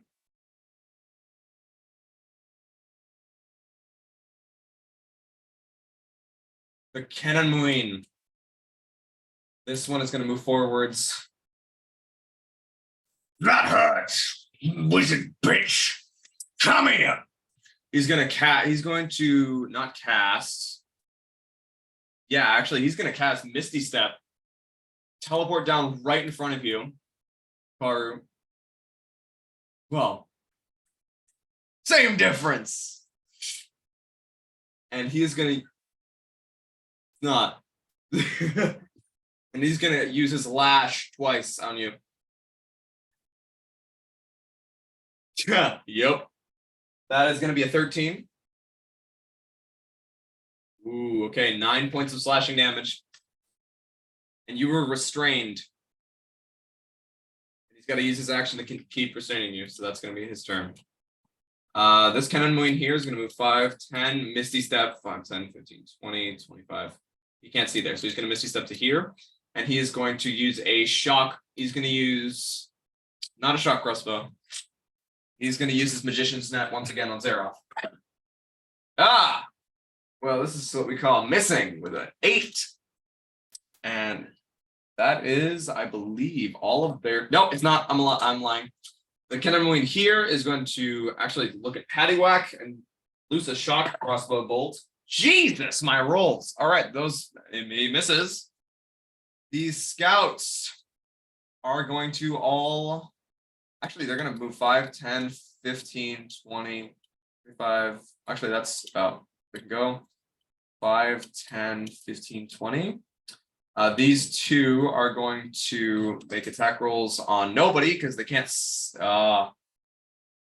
No, this one is going to shoot Alex once. You disadvantage because you're prone. He's not invisible.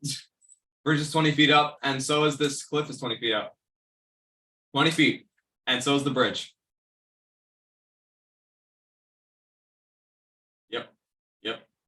So you can see it. Not that it matters, because with disadvantage, that's a natural 1.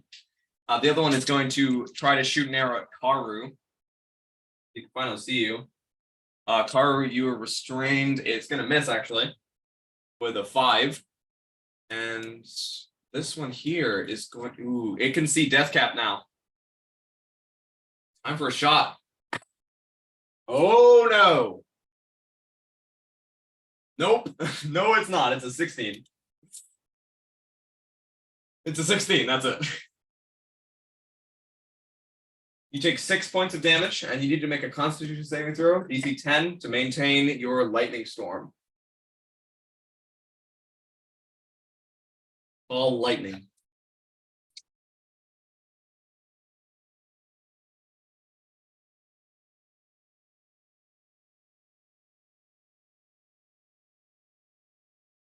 Succeeds.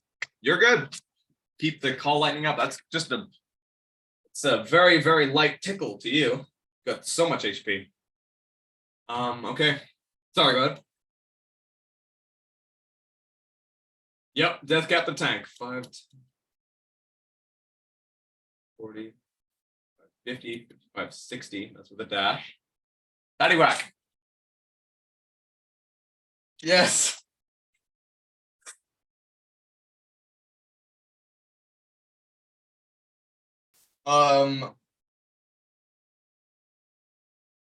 This guy's been evading attacks a lot, and so is this guy. And then there's this dude here.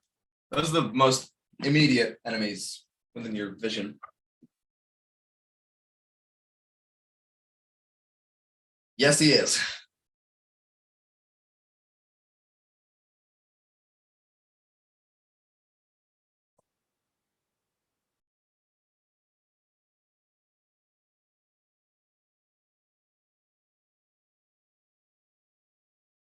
Nice! That hits!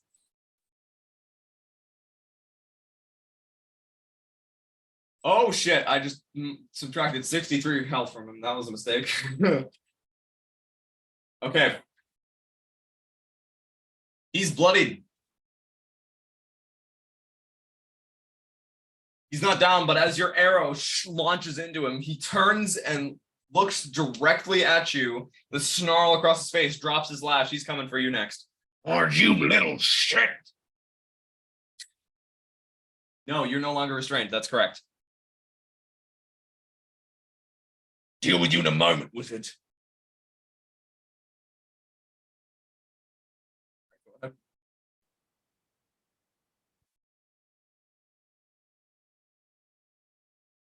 It's fire the second crossbow bolt. Nice. This one's landing even more solidly than the other one, and he's mortal. As your second one hits him straight in the middle of the chest, right in the sternum, he just doubles back a little bit. That was not comfortable at all. And Karu, you're shaking out of these horrible stinging bonds that he just lashed around you. That is your turn, Paddywhack. Alex, I need you to make a death saving throw for me,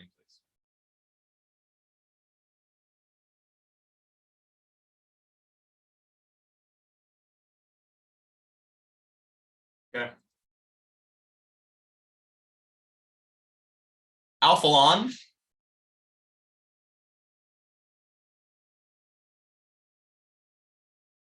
See that? I could too as a player. That's weird. Yeah, do slash. Please go ahead. Oh.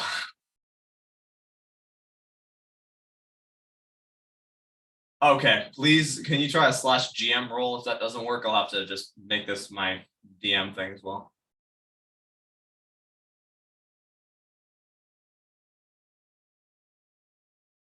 I just try slash GM roll first, and then we'll see. D20. Let's just have a reroll, yeah. Yep, slash GM roll on D20.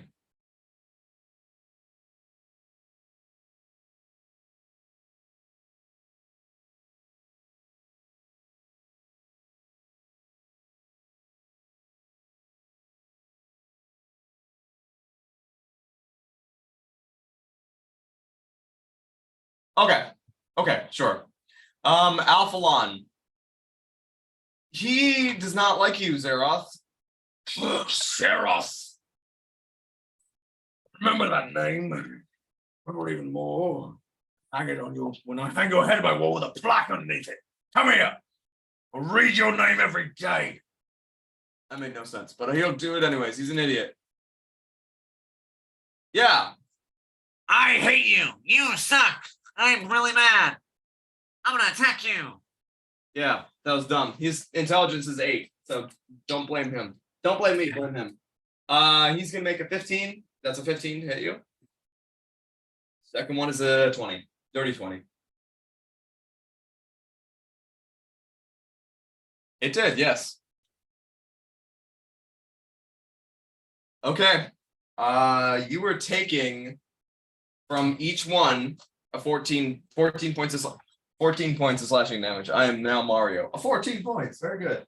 So both of those are halved. 7. You take total of 14 before anything. Go ahead. Sorry. You certainly can. So you only take 10 points. Oh, no, you don't. That's a lie. It doesn't have it. It just means, okay, you take 7 points. Wow. Okay. He slashes you. You don't even move. And he looks a little puzzled at first. Like his really horrible one-liner somehow made you stronger rather than more afraid. Tougher than you look, aren't you? No matter. Every tree falls to an axe. Now I've got a giant sword. All right. Asphedos is going to continue to run 5, 10, 15, 20, 25, 30. With a single look back, he mutters something under his breath. And he dashes and leaves. Oh, and I can't go. There we go.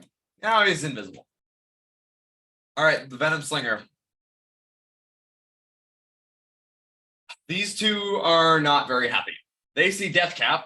This one is going to turn over the edge here and they're going to flash. They're actually going to chuck chuck daggers down at you.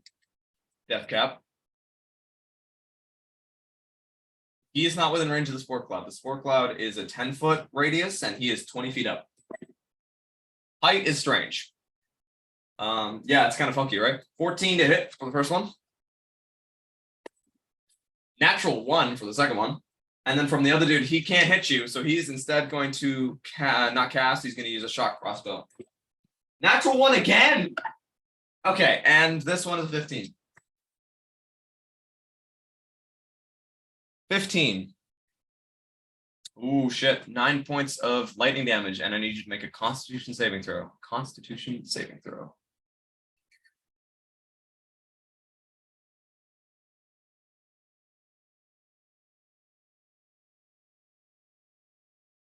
You are stunned until the start of your next turn.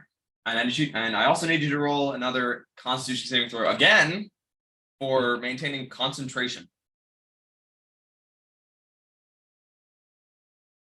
Nice. Okay, so you keep that up. Yeah. Yeah. Zeroth. Alphalon is still stupid.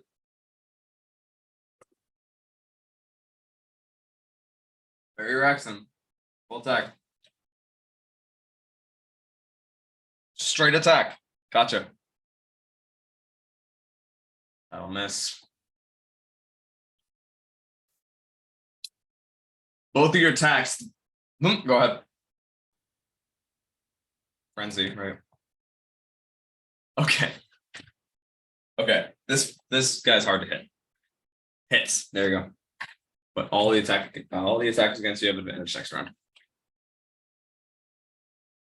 11, 13, right? Near mortal. This time you cleave his nose clean off, and it goes flying off into the bushes. Oh, you little shit! I'll teach you. I'll teach you. Come here.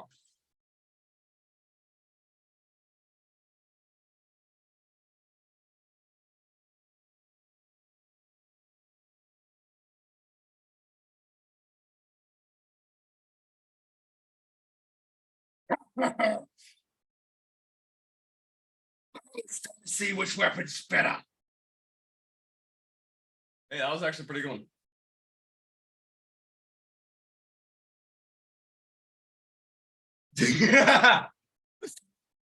Okay. Is that your turn? Okay. Hey, this is the roles are totally reversed here. Last time it was your character that was getting its nose cut off, and now you're cutting everyone else's noses off. Remember Ravana? He had his nose lopped off. Nope. Yep. Death Cap. Back up to you.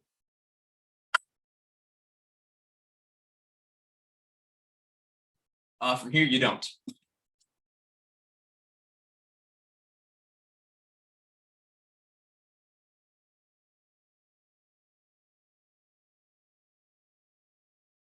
Alex is in possibly the worst position imaginable here. You can perception check, please. Because there's Alphalon standing there, Zeroth standing there, and there's that stone pillar. I know that's a lip there still, so you would be able to see it, but it's very small. You can see enough of him to be able to cast a spell if you'd like. Right between this Kenan Moon's legs.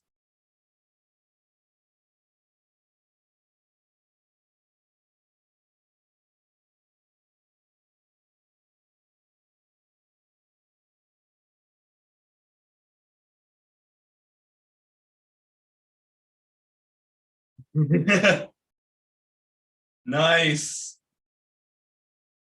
That's pretty clutch, actually. Very good. All right. Alex regains 18 points. Wait, hang on. What's the range on healing word? 60 feet? Nice. All right. 18 points of healing.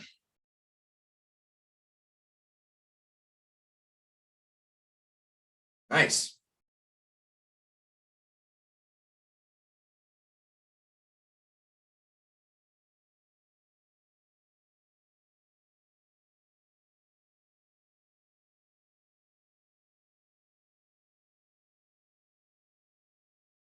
Ooh, con save. Okay. Make a con save. Let's see, against frostbite. Interesting. Just gotta find his stat block. There it is. Oh, he doesn't actually have great con. He fails. He gets a 6. That's 2d6 damage. And his next attack is a disadvantage.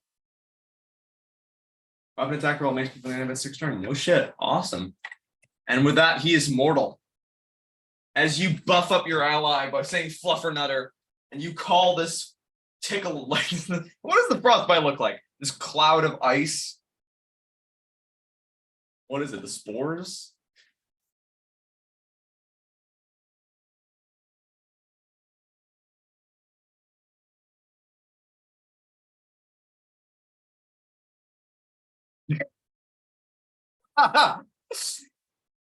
Nice. Okay. And as you step forwards, I believe the cannon marine takes 4 damage since it's the first time it entered the spore radius. Is that correct or not? No, I think it's like when it starts its turn there. Okay. Sorry. Is that your turn, Deathcap?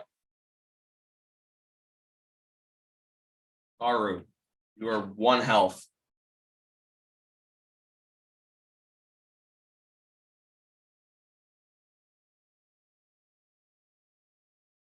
Yeah.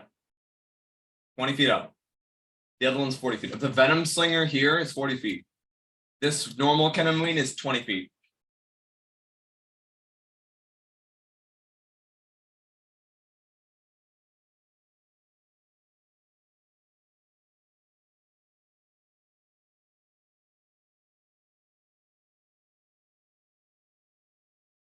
Yeah.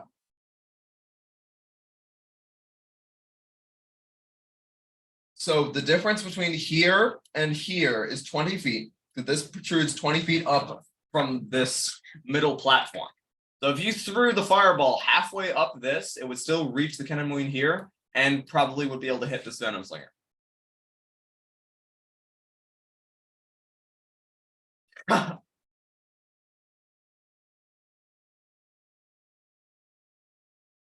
Here. Okay. Yeah, firework it.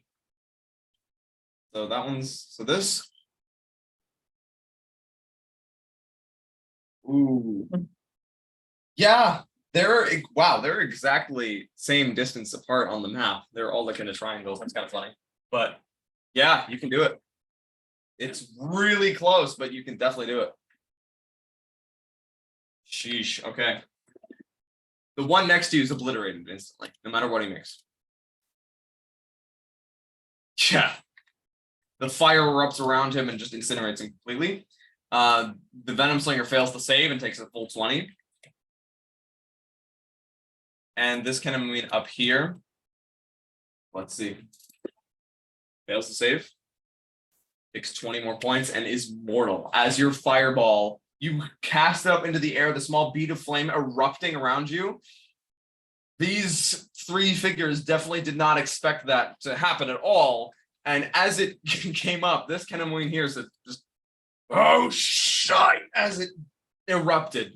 And now back and front, this guy is scorched completely. And the Venom Slinger is still up, almost bloodied. Is that your turn, Carter?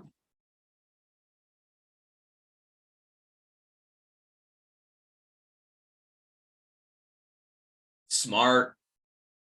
That's a good idea. That's a great move. Yep, smart. You are covered. The cannon marine. Yeah, you have 1 health. You are not looking good. This one here is going to look at Paddywhack and launch a shock crossbow bolt. That is going to miss, I believe. I think it's a 14 or 15. 15. 15 to hit Paddywhack. Paddywhack? Oh. Ooh, okay. Shoot. 8 points of lightning damage. And a con save. You totally make it. If you failed that save with a +7, that would be extremely surprising. And then this other one here is going to start its turn in the spore radius, so he needs to make a con save. Death cap.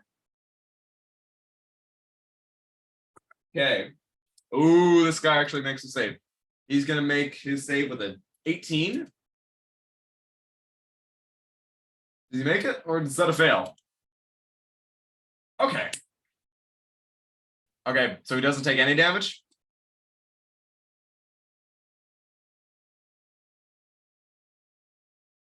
Okay. And he... Oh, sick. Thank you.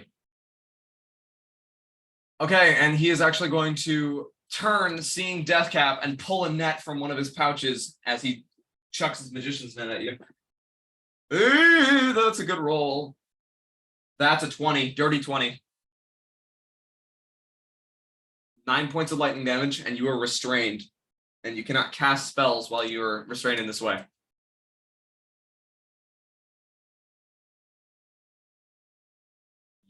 Yeah, it is. You're right. Con save.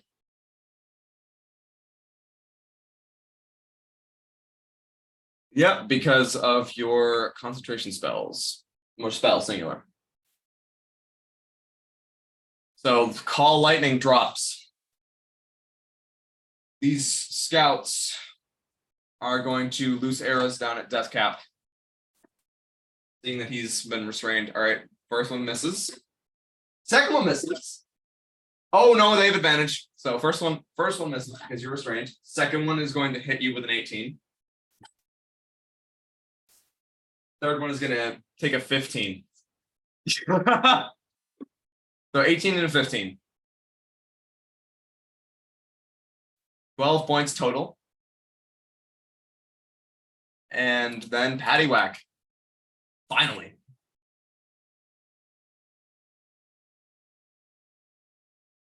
Paddywhack, it is your turn.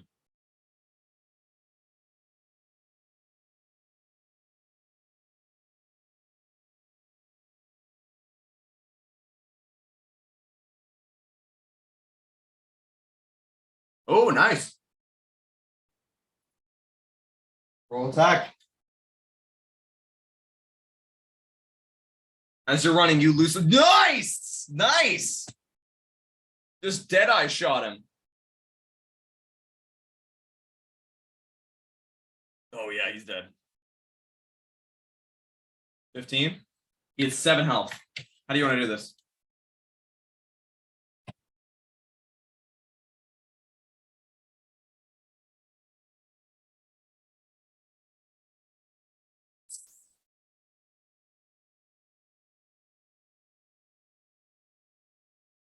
Good shit. Happy late birthday. Here's a critical hit.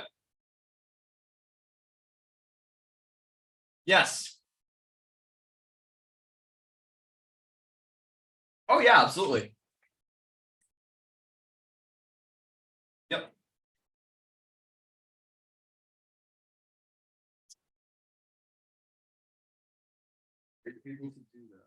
Yep, you can. Oh, fungal infestation. Is that a reaction? Oh, shit.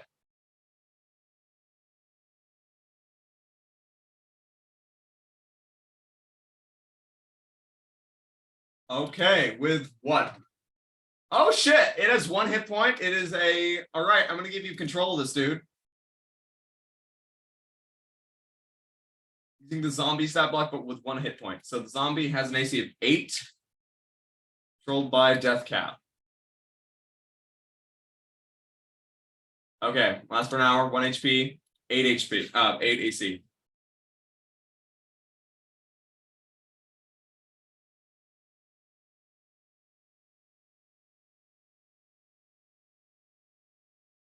Hits.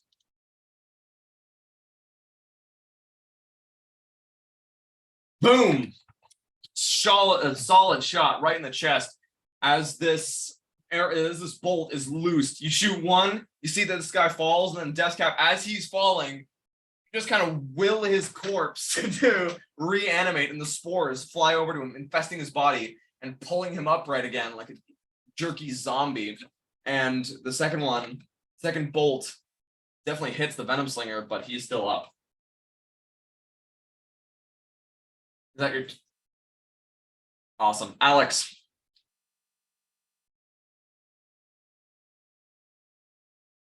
All right.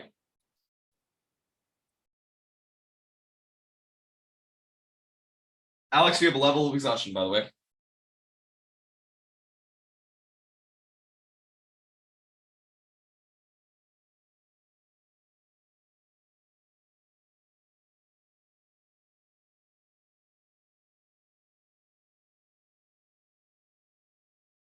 Nice. There's the ladder you'll have to climb for that. It will be half of your movement. Yep. So it's not half your movement, but it's difficult terrain climbing a ladder or stairs.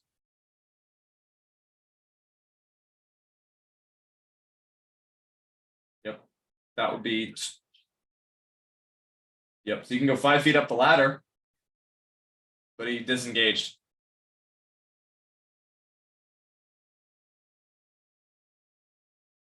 You do. Shoot. Go ahead.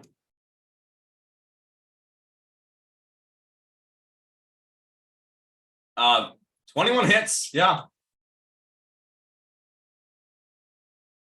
That's actually a 23 because you're flanking with Zeroth. How would you like to do this, my friend?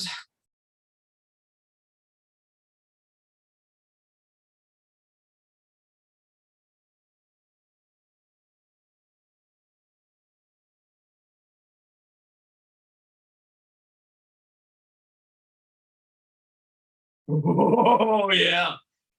Yeah. Any final killing words for this dude?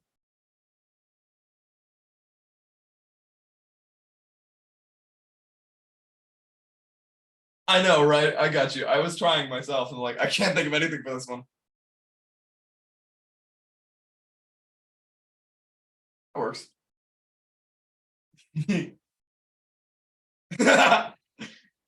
Your brother will.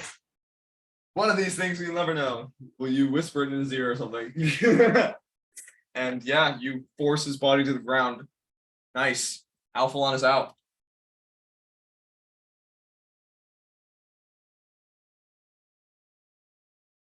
Is that your turn, Alex? The Venom Slingers. Sorry? Oh, go ahead. Ooh, very nice. Okay.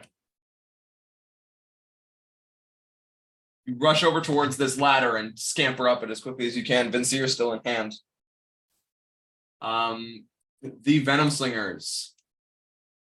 This one here, who's been a real nuisance this entire time, is going to launch a shock crossbow bolt at Paddywhack. Oh my god. All right, that hits.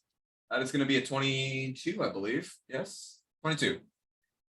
9 more lightning damage as the bolt strikes into you, sending a shock through your spine and through the rest of your body. Paddywhack drops. What's the kobold? And then the other one is going to launch a shock crossbow bolt at Deathcap. Come here, you little shit. All right, that is a 17. Hits, I believe. Oh, with advantage too, because you're... I mean, it doesn't matter. Okay, that is going to be 9 points of lightning damage. Constitution saving throw.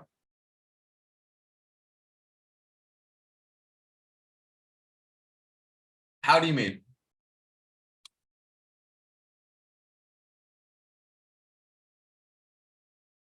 It just says it remains animated for an hour. So you have this thing for an hour. Free of charge. Yep. Which it has 1 hit point. Okay. So it shoots Deathcap, and that's its turn. Zeroth. You just saw your quarry die right in front of you.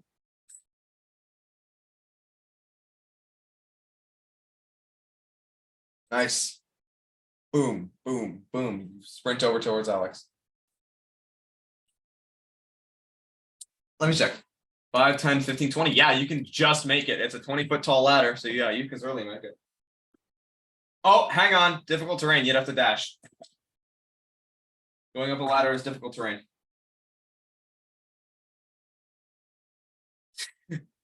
This ladder is ruining all your plans. I'm sorry.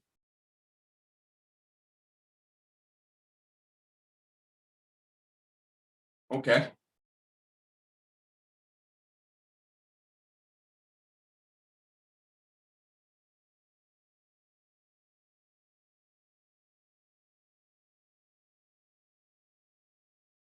Nice. Yeah. Go ahead. This guy. 10 will unfortunately miss. He's quick. 13 also misses. As you fling both javelins up towards this Venom Slinger, he just ducks backwards and the javelins fly right past his head, barely scraping the brim of his hat, but missing. You're raging. Can't you make another attack? Or is that just with melee? Yeah. Is that your turn? Sure, you can. Yeah. All right. Yes. Nope. Death cap. You need to break free of this grapple here, this restrain.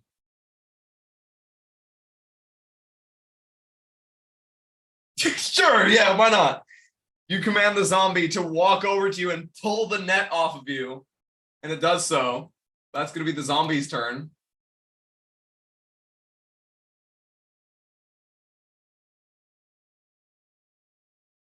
Normally the zombie acts at the end of your turn, but we'll roll with it. That's actually really funny, so we're gonna roll with that one for right now.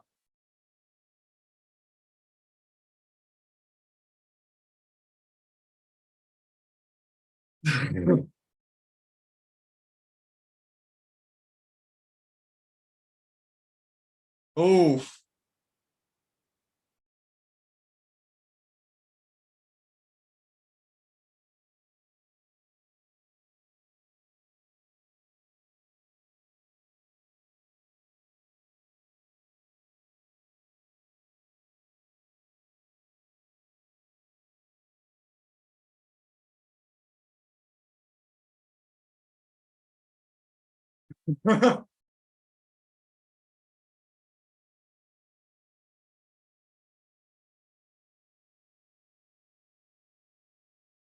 Oh my god. All right. Yep, that's what I was gonna ask. What are you summoning?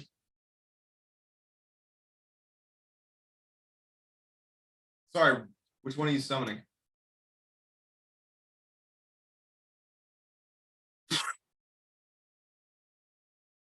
Holy shit.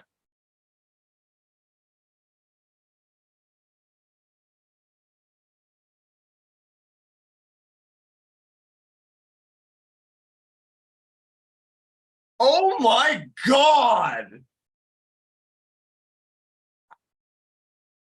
Yeah. 8? Holy shit. Okay, let's run through that again because okay, Wolf. I'm just gonna summon these for you here, and then we'll say that's the Panther. 2? Oh my god. All right, Death Cap, 2 Panthers. I'm just summoning these. You can put them wherever you want. 1 giant wolf spider. We're gonna put this bear as the giant wolf spider.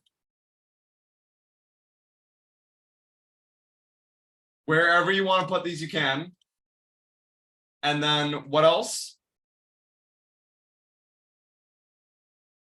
Jesus. All right, we're going to use a crocodile for that. Okay. Death cap. A giant centipede. We're also going to use the crocodile for that. Oh my god.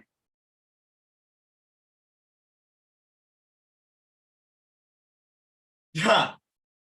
Actually, I'm going to use this little raven because I can. Jesus. Oh my god. Constrictor, snake.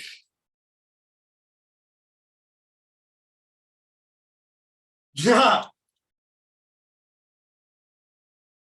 And giant bat. Oh my god. All right. See, Deathcap, tell me if you don't have control. Yeah, okay, so I didn't give you control of all of these. Sorry. Let me just do that real quick.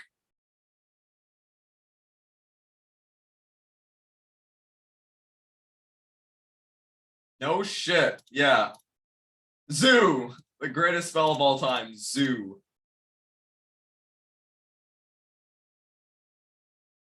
Zoo. Yeah. Conjure zoo. Okay. Where do you want to put these dudes?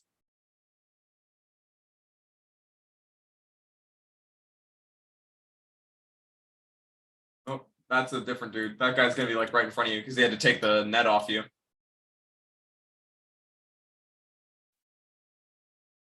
Okay. Jesus.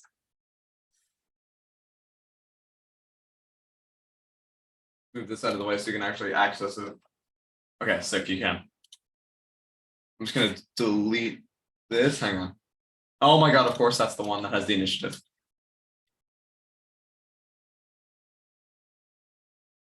Double checked, and naturally that's the one with the initiative. I'm gonna delete this guy and just put that guy there instead. Just keep that a little less cluttered.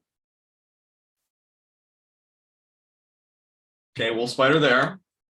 Snake there. That's it?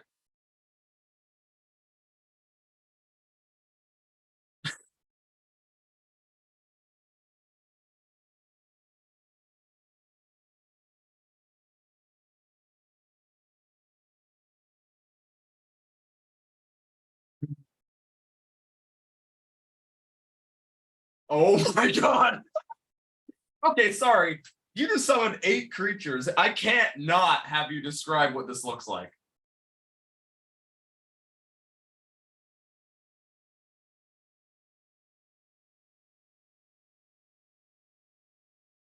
Ooh.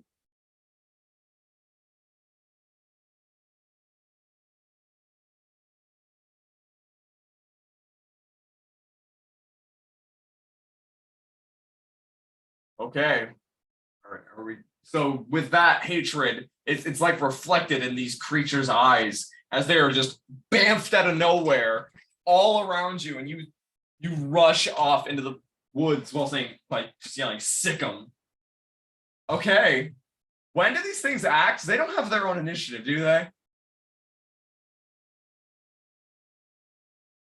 Roll initiative for summon creatures as a group. They have their own turns. Are you shitting me? Okay. Oh, we'll just yeah. Let's just have them all go off the death cap because Jesus.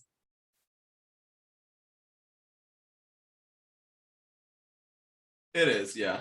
It is. All right. Okay, death cap. What are these creatures gonna do?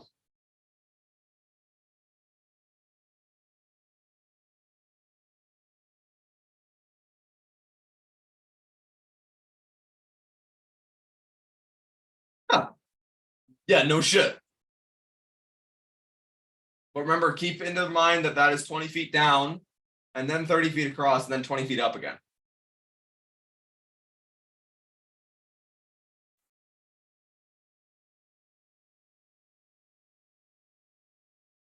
The wolf spider can move 60 feet with a dash. Is that correct?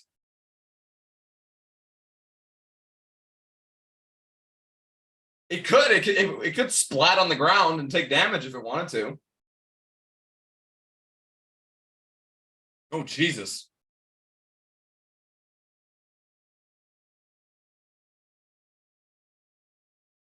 Yeah.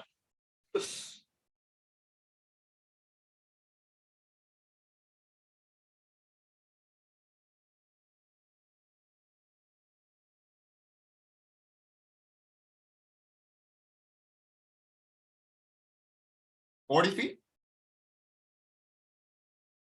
Okay.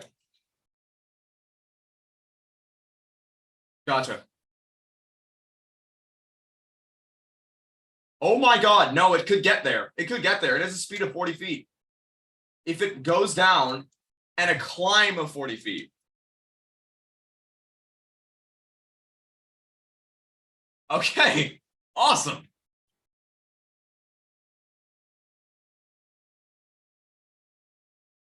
Unfortunately, that misses, yeah. Gonna move this. Oh shit, that doesn't work. There we go. Cool. Simplicity. Now I can actually click on the HP bar if I need to.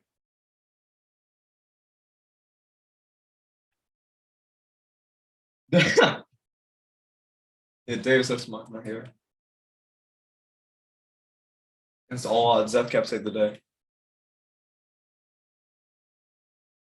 He is 20 feet off of where you are right now. Can the giant snake climb? It's a straight and completely flat surface. It's this flat, like stone pillar, kind of.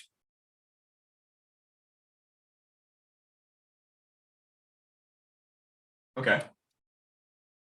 That is also 20 feet up. Yep, straight up.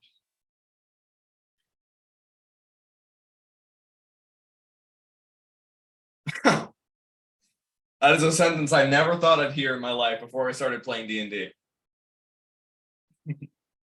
My giant centipede can climb.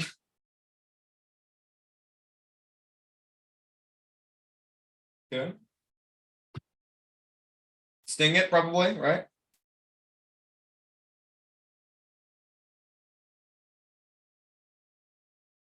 Yeah.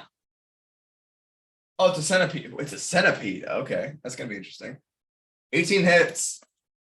Meets it, beats it. Yeah. Why is there a stat block for a giant centipede? Why centipede? Because there is. That's actually a good point.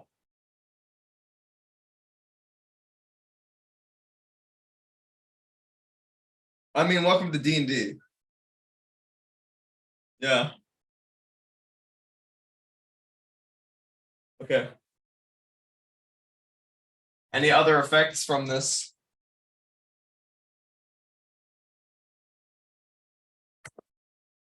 That's 3 on the dice. I don't assume that would succeed.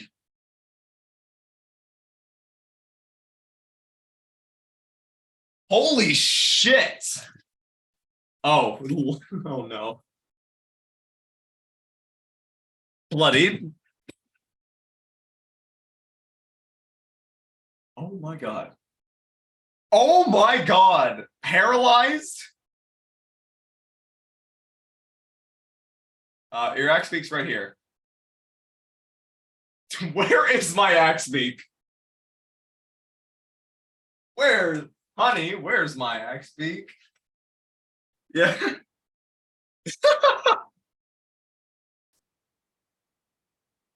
Jesus. Okay, remember this bridge has been destroyed, so it will have to move at least 10 feet to jump. This is the zoo when there's like all the walls fall over.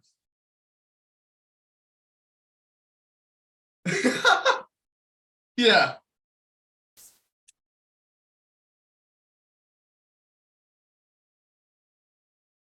Oh no. Oh god. Okay, yeah, if he jumps across here, what's the creature, what's the axe beak strength score?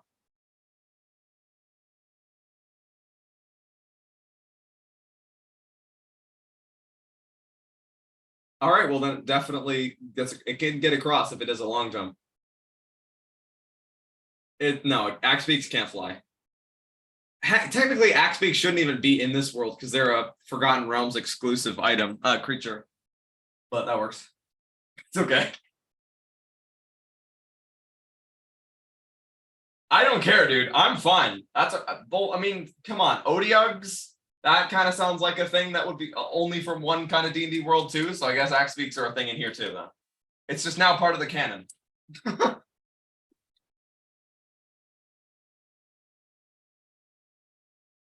Sick. Okay. Also, don't worry about it. That hits. 20 hits.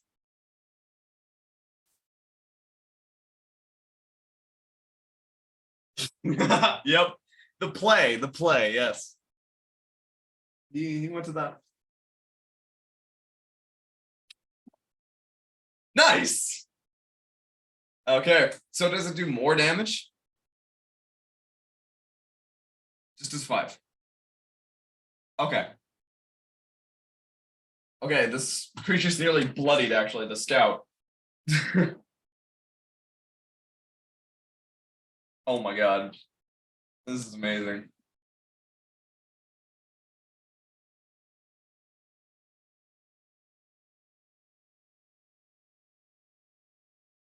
Which guy?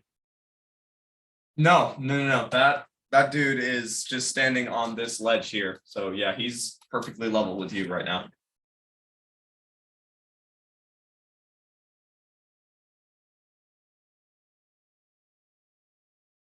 Oh, okay, sure.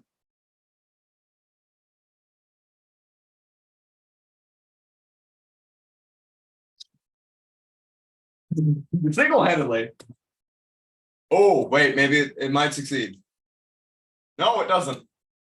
Yep. The scout fails by 1 with an 11. So what does the pounce do? I don't see the damage loading for some reason.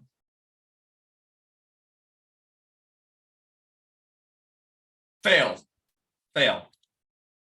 Jesus. Jeez. Okay, yeah. 7. That's 2. That's the damage, right? You gotta roll a hit first. But I believe you have advantage because he's prone. Oh, okay. Cool. Bloodied and prone. Jeez.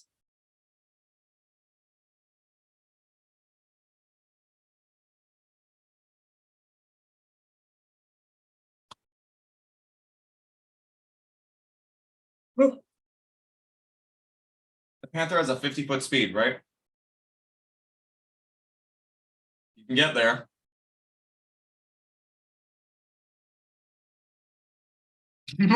That guy would be a little harder to get to. Oh my god! Oh my god! You have the giant bat force him, like, shove him or whatever. Jesus. Alright, where's your Panther going?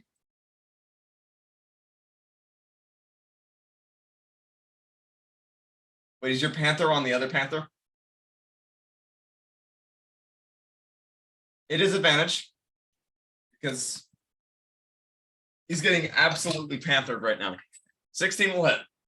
AC is lower than that. Oh dear. Still up. But bloodied.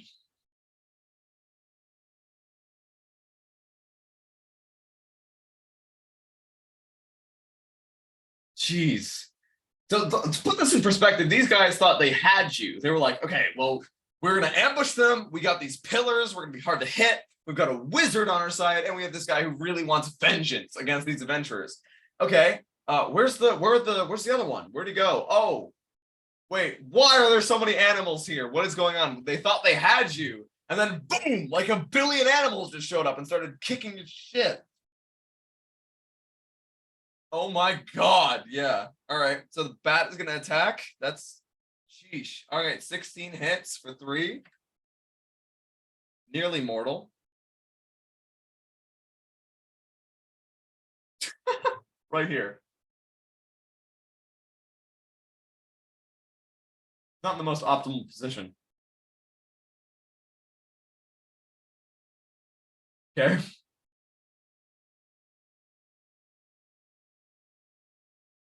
I mean, there's nothing in the rules that say that a snake can't jump, which is the weird stuff. Like, imagine that, a snake jumping. So, I mean, technically, yeah. Yeah, so you're allowed to.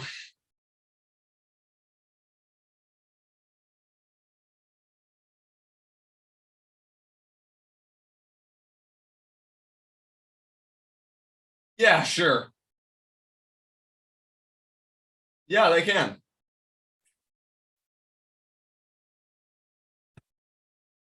Two hits.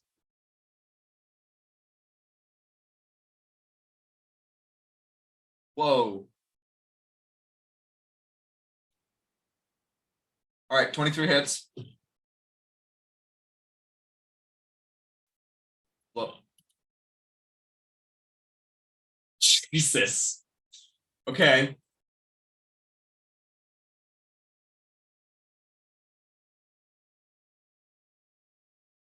Jeez.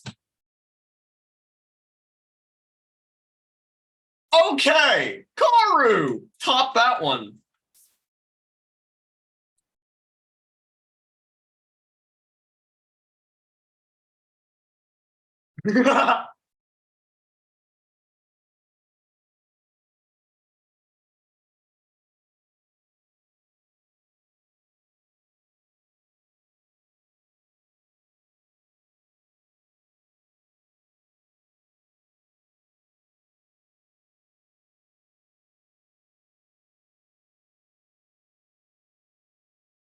Yep. 4 missiles.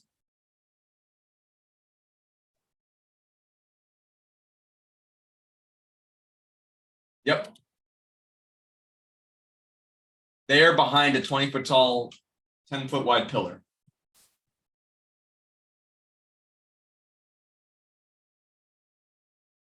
Five. Yeah, so okay.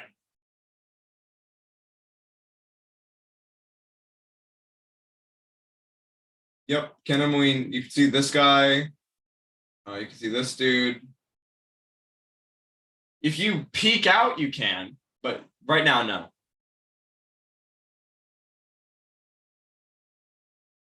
Yep. You can also see this one here. You can see him. Very little, but you can see him.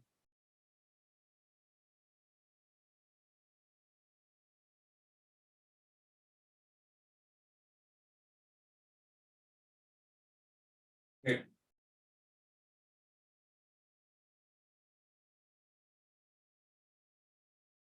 Indeed it is. No, he has been hit. He's bloody mortal. This guy's mortal. He was running. I think he's the dude from here.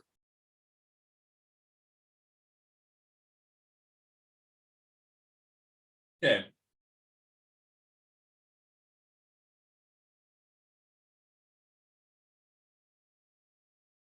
Yeah, no kidding. He's at 3 health. He's extremely hurt. As these 2 force starts slam into him, he just trips and falls on his face on the stairs, scrambles back to his feet, and keeps running. Okay.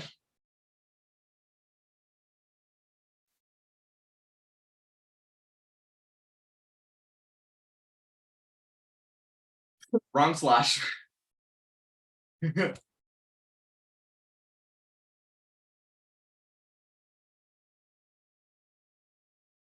Dead. As he's trying to run.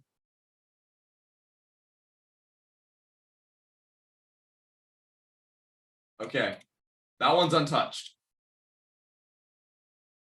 Pretty much untouched now. Okay. Cool. Nice. The Kenamuin. This one is going to try to use the shove action on the wolf spider. Athletics check from the acrobatics, I believe, or athletics from the wolf spider. The wolf spider needs to make an acrobatics or athletics check. Okay. That's the beat at 23.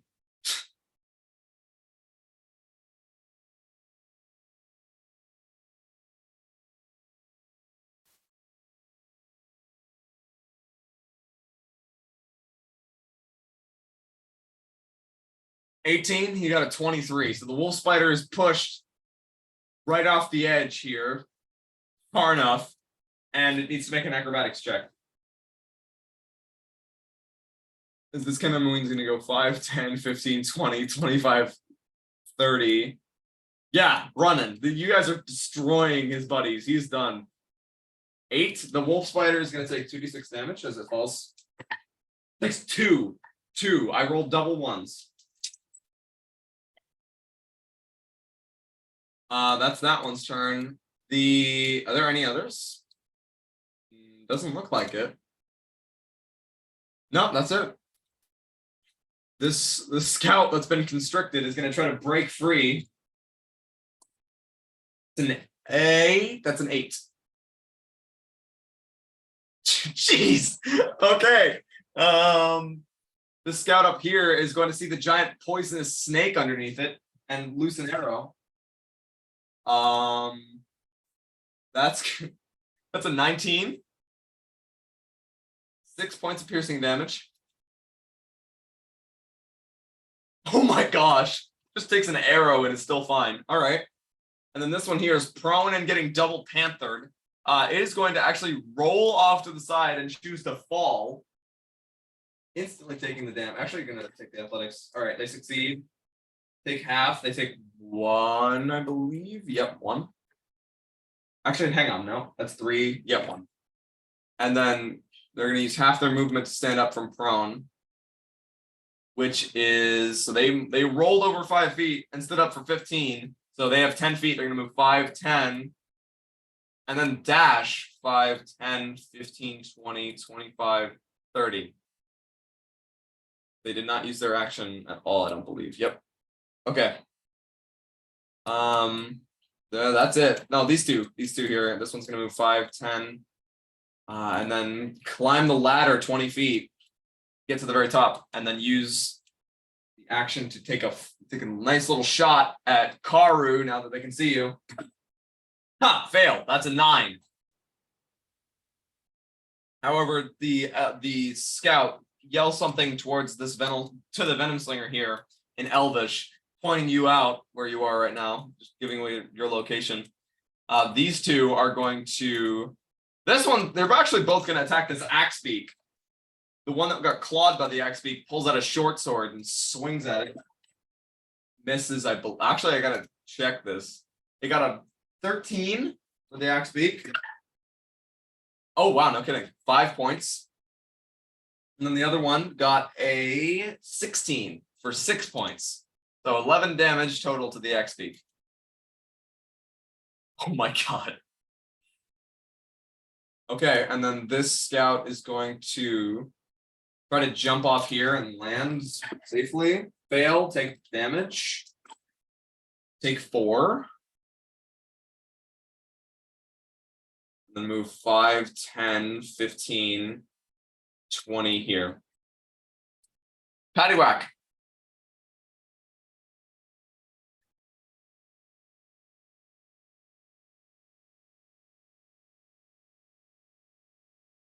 Okay. Nice. All right. Alex.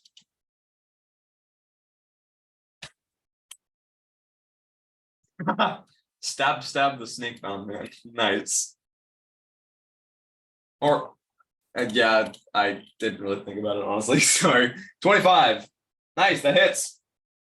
It's 7 health. I don't think you're gonna have any problem killing him.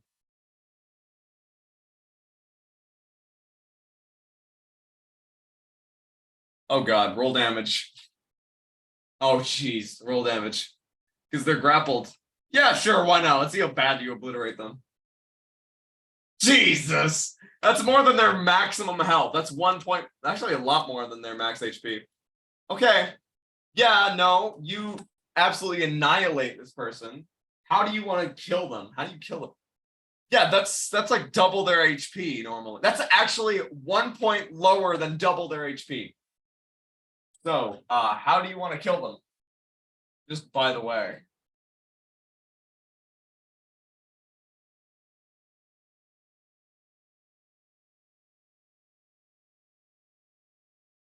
Okay, head explodes. You definitely missed the snake.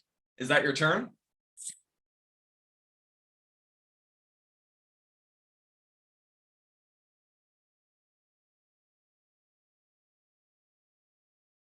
Okay. Oh, nice. Full attack. You. That hits. I hate that hits. It's a pizza, yeah. The axe beak is your ally. You're within 5 feet. Once a turn, really? Okay. That's weird. Mortal. Okay. Good to know. 5 damage, yep. Okay. The scout is mortal. Is that your turn? The Venom Slinger here is going to seeing this giant centipede, and that's kind of terrifying a little bit. He's gonna jump off the. He can't do shit. He's paralyzed. Does he get to make the save? Does he get to remake the save or not? Oh my god. Okay, so that guy's just paralyzed. Wow, that is really badass. This one here is going to try to. It's actually perfect for him. He's going to use his sapping dagger on the giant bat and miss the first one. Oh, easy hit on the second one, 25. The bat takes 5 piercing damage and 10 poison damage. I'm assuming the bat's dead. What? That is crazy. Okay. Yeah. I was like, okay, well, this is definitely gonna kill the bat. Oh my god, it did not kill the bat. And then the Venom Slinger is also going to, I don't know, not anything. Zeroth.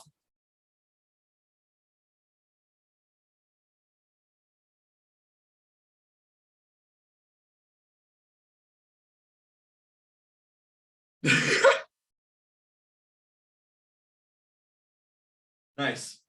Roll attack.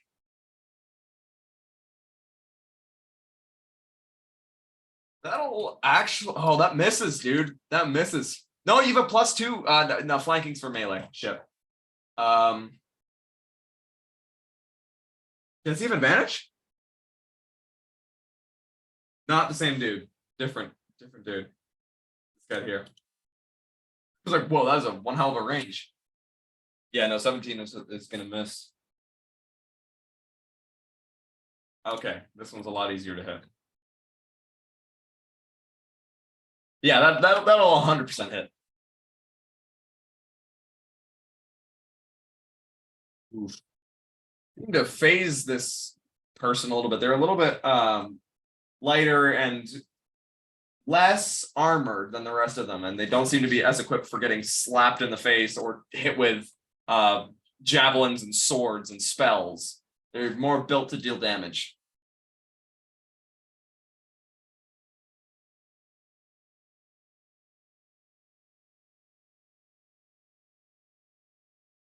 That boulder's 10 feet tall. 20 feet. Well, from the top of the boulder, it's another 10 feet. You know, the fight's been going on for a long time when the same song from the very start of the fight plays again. Anyways, sorry, continue. Okay. Make an athletics check.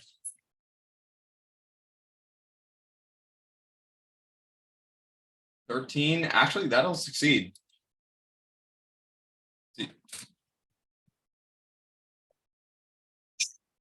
Okay. Climbing the boulder, sure. Since it's dug into the dirt, since it's just kind of light soil, the boulder stays, and it's very sturdy, actually. And you do, please make another athletics check.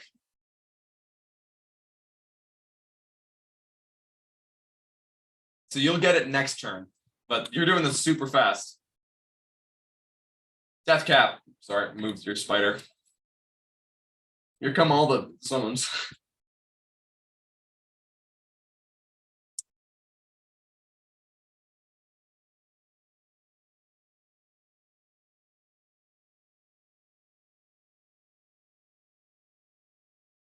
Okay.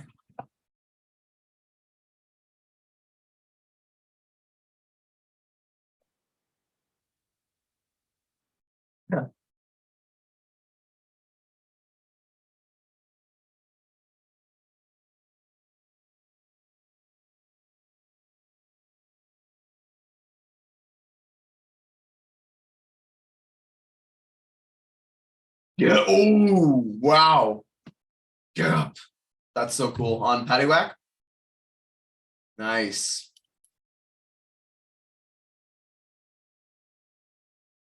Yeah, I knew you were gonna say that. I was gonna say that actually. You know, Bill. All right. Shit.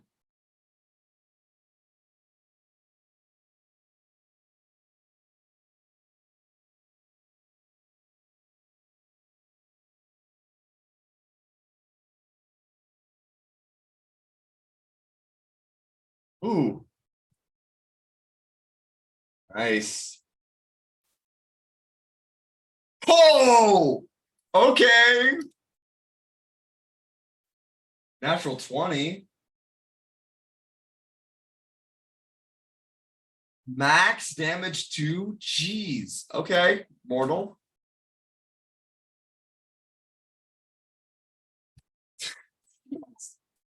Six. Yep. Oh my god. Yeah, that's one more than his HP was.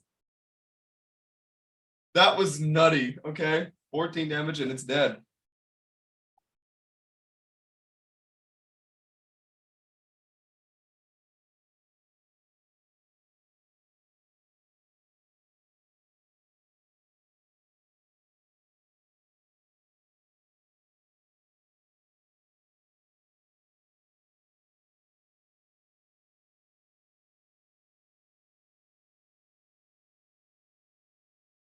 Okay. Roll attack.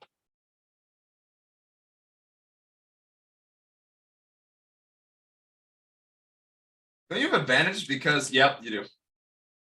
Hits. I just gotta move this guy so I can select the token for the HP. 6, nice. Bloodied. How do you mean? Sure, yeah. 4. Jeez. Oh wait, that every attack on a paralyzed creature is a crit. So it'll take an additional 4. Yeah.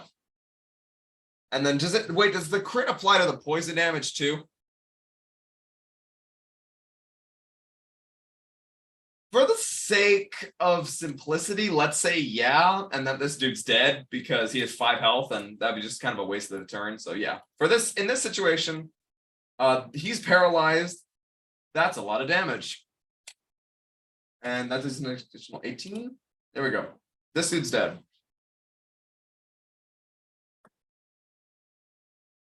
Okay, very normal.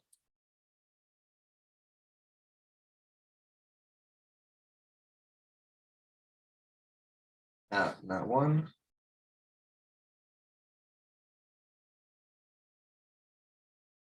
That'll hit. One more than their health is. So the axe beak drives the top of its beak. Like there are 2 sides. The reason it's called an axe beak, if anyone didn't know this, is because there are 2 jagged points on an axe beak's beak. One on the bottom and one on the top to make it look like an axe blade. So on the very top, the axe beak just runs forward and hits it like a rhinoceros and just chucks this scout right over its shoulder. Flavor steak.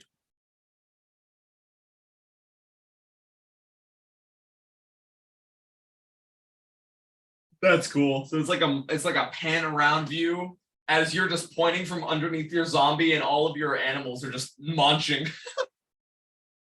Make an attack.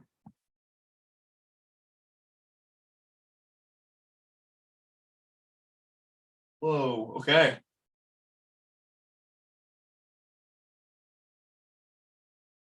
Uh, Natural 20.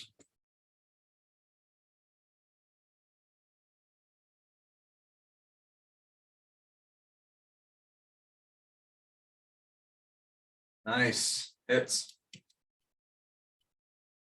Hold up. I'm gonna need to move these because I can't access their HP bar. 6. Very good. Bloodied / mortal. There. 8.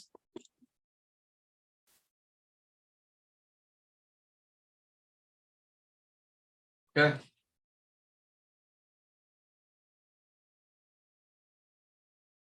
Hits 2 health.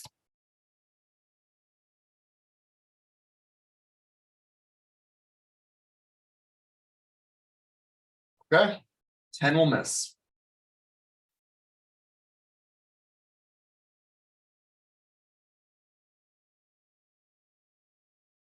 Last.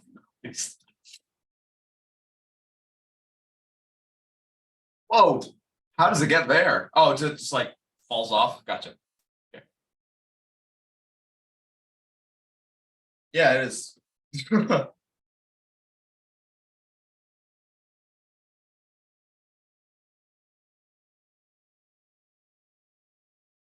Whoa, hang on. Hold up. Oh my god, that is crazy. All right. How hang on, hold up. How is this constrictor snake getting here? Is it just bouncing? Okay. I'm not gonna question it. All right, sure. What is its strength? What is the snake's strength score?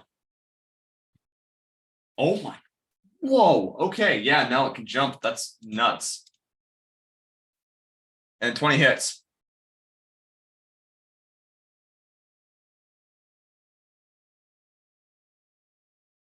Whoa.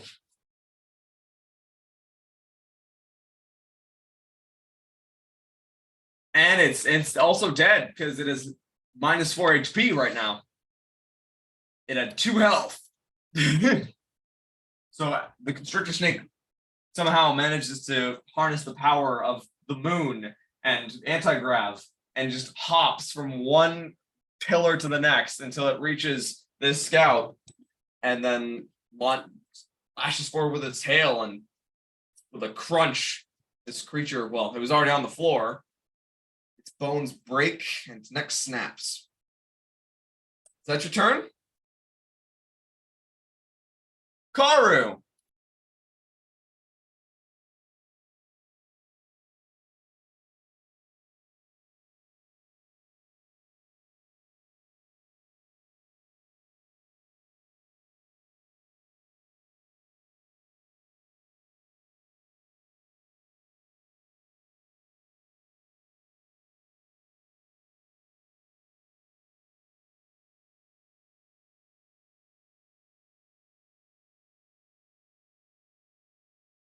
Gotcha. Nice.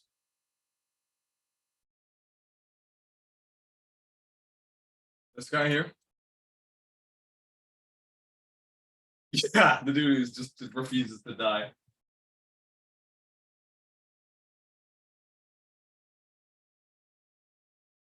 That kills him. His force pummeled body topples off of his pedestal here, drops straight into the bushes, and falls like a sack of potatoes. All right, is that your turn, Carter? Did you say anything?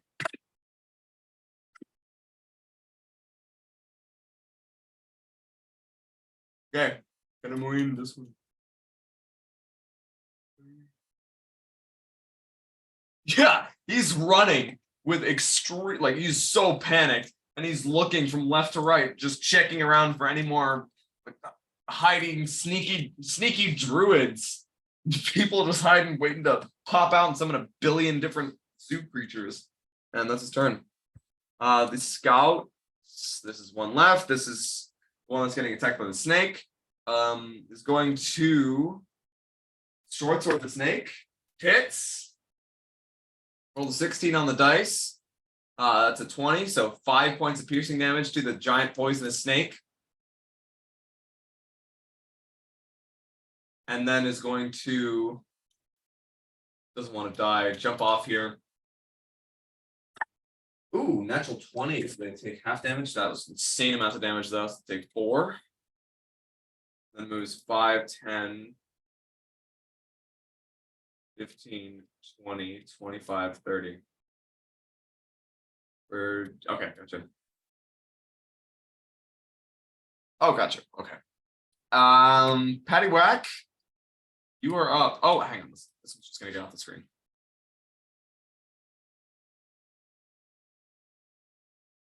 Very few actually. If you guys wanted to wrap this up narratively, then we could make it a little simpler.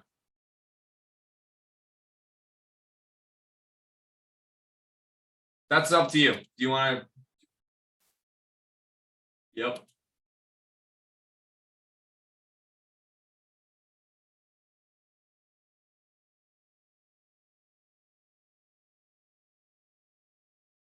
You want to do that? Okay, cool. So so as this cannon wing's running, Alex, you just step out in front of him. He didn't even see you coming and skids to a halt. He looks extremely horrified as you end his life rapidly with just a couple of sword strokes. And we're out of combat. And that's where we're going to go take a break for about 15 minutes. And I'm going to charge my headphones a little more. Yep. Yeah. You guys just had a nap.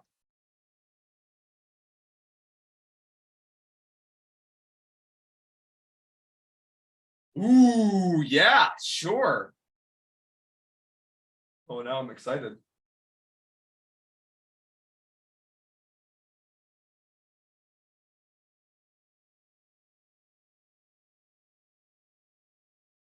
Ooh, that's awesome. Okay.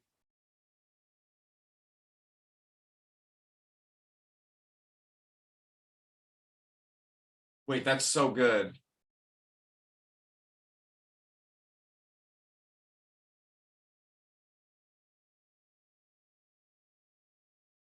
Oh, yeah. Yeah, it is.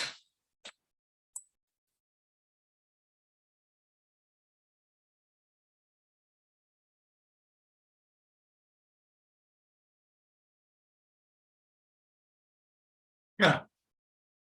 All right. Yep. Yeah, let's definitely go on break first.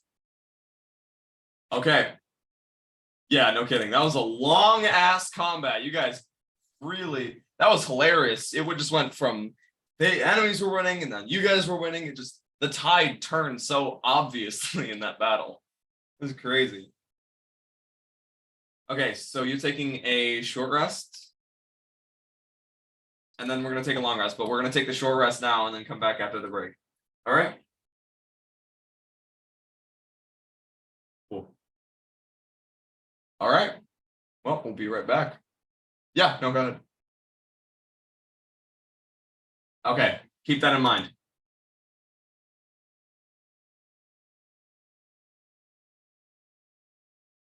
All right. About 2 seconds.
Ooh.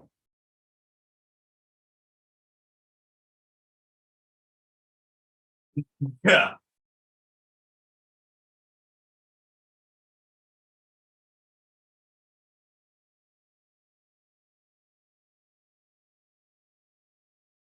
Remember, all of you that went unconscious, add a level of exhaustion. You haven't already. Yep.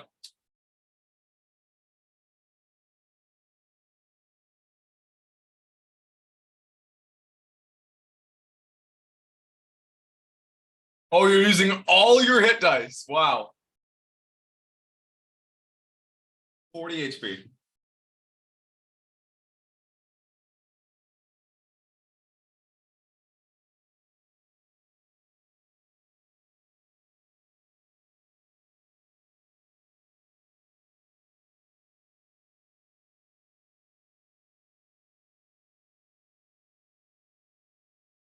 Yep.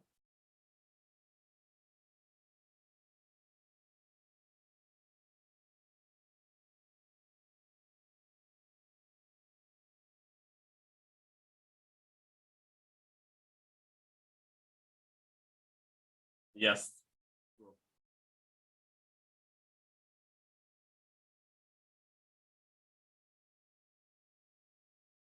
Whoa. Oh, because you're frenzied rage.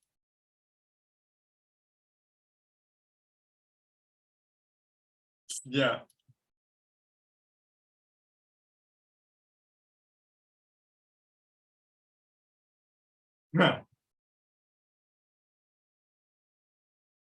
You are.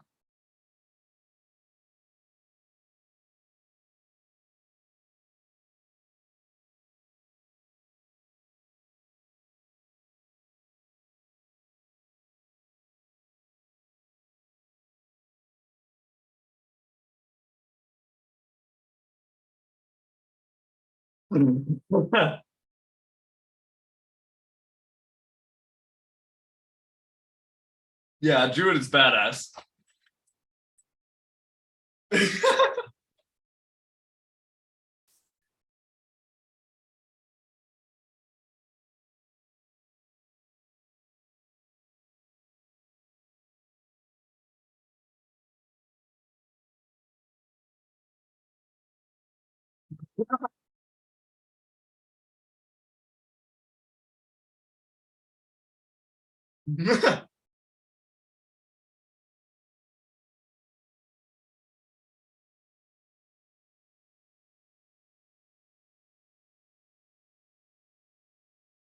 Okay, so they've all got the normal Cannon jazz. They've got the shock crossbows. They got the mage slayer nets. Well, it's not actually called that. Magician's nets. The other dudes. Yeah, I knew you were. Okay. Ooh, that's gonna be tricky.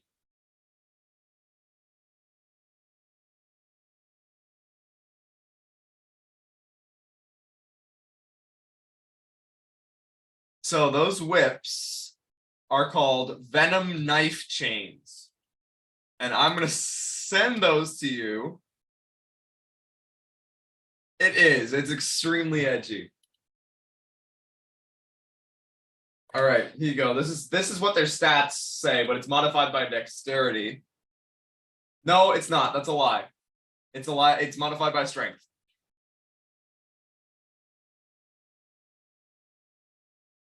And if you only are proficient with this, if you're proficient with the whip. Yes. And then their dagger is sapping dagger. The DM has been active. The recording has been active, so we're good. Yes. Thank you for asking. However, you cannot use the dagger as a ranged attack. That is the one quirk. Yep.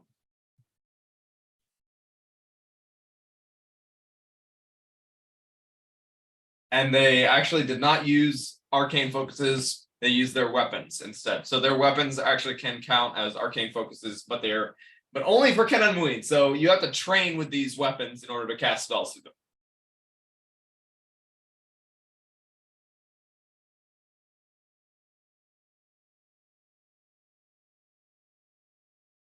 Yep.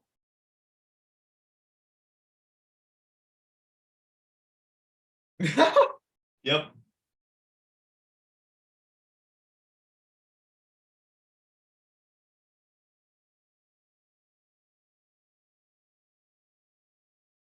Sapping dagger and venom knife chain. Yep. The scouts had longbows, and actually most of them had around 10 to 12 arrows left.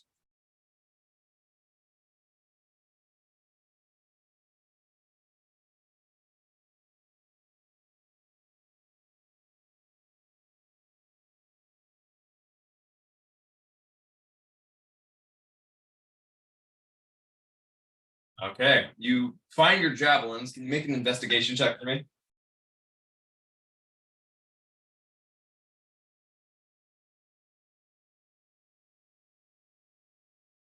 So you only managed to find 2 of them.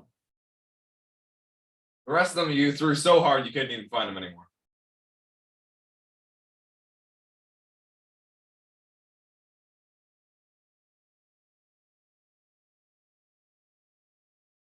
Ah, yes. From a big guy, you find a great sword. You find a cloak and plate mail armor that has been so heavily damaged that there's no way you could salvage it. Additionally, you find a letter that has been sealed and stamped.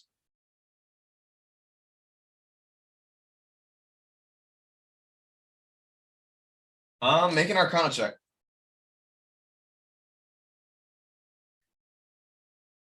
No, doesn't seem to be anything. Maybe. Good point. You don't have any idea.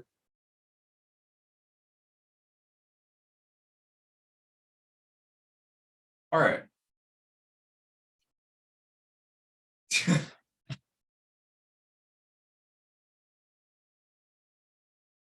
Yeah.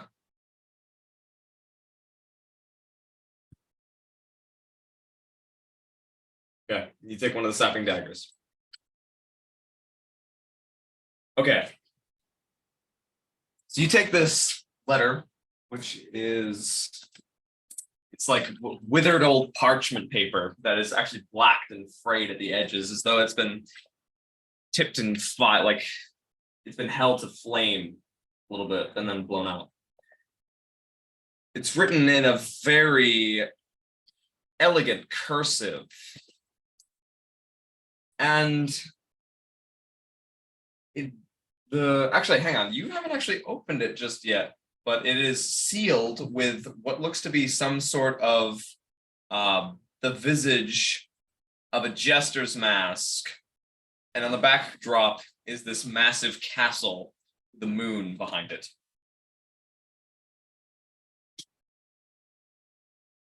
And then like behind the jester's mask is like a fanned out hand of cards.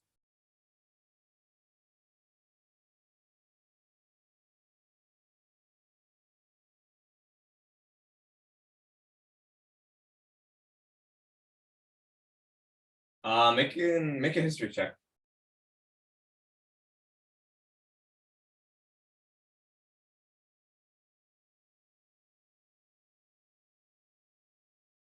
This is the sigil of the playing card kings.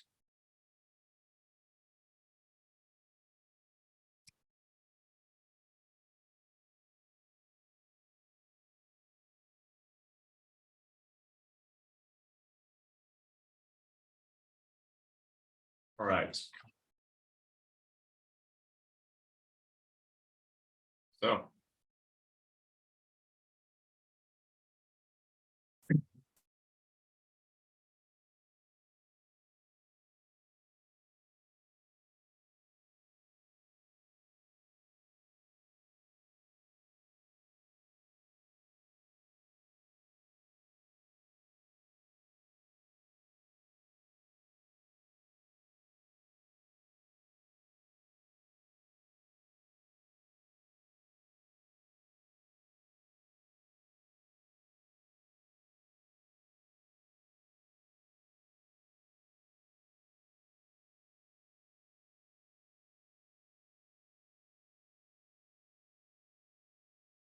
Yes.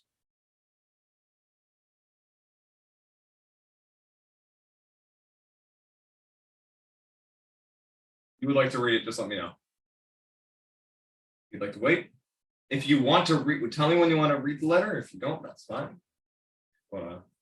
If just that's intrusive. Anyways, sorry. Do your thing. You have this now. There's a letter.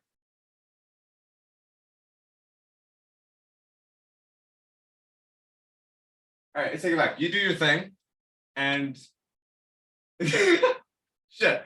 Okay. The paper. It's a folded parchment letter that has been stamped with the sigil of the playing card kings. Okay. The letter reads, "My dearest Alphalon, it's come to my attention that you have a bit of a history with this crew of adventurers that call themselves the Dawn Seekers. And several of them have been meddling with my plans recently. But with the swift and smooth removal of their presence in King's Gate, I have found myself sitting in a comfortable position as the the co-leader of sorts. I understand you wish for revenge. But before I can fully induct you into our order, there is something you must do for me in order to gain my trust. Find Sylren. Sylren spelled Sylren. I wish for his death more than, well, many things. I wish for a lot of things. And, well, if you find Sylvan, indeed, you would like to know what he looks like, wouldn't you?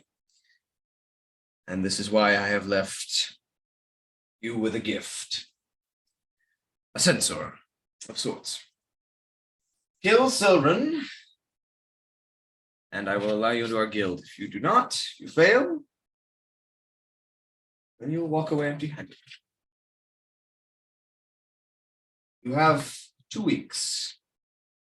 Last I knew, he was making his way some ways closer and closer to Ruskin. I'm not entirely sure where. He's around these parts. And, well, I have recently made contact with a wizard known as Teruhen Asphedos, who has become quite worried about the presence of a group of individuals that he calls the Coalesced. He's made a bargain with me. If he approaches you, do as he asks, as these individuals may be the ones that have been causing me such annoyance recently. Yours most, well, yours, Lionel, the Jester. Oh, postscript. If you do happen to meet any of the other playing card kings, do tell them I say hello. We don't speak very often anymore. Good luck.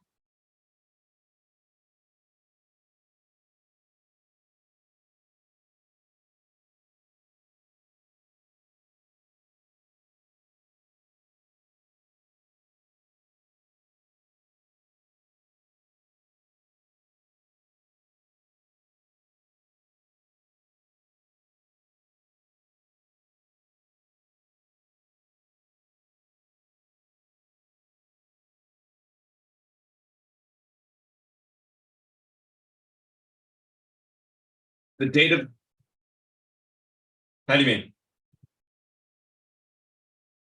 No.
Yep.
Sure.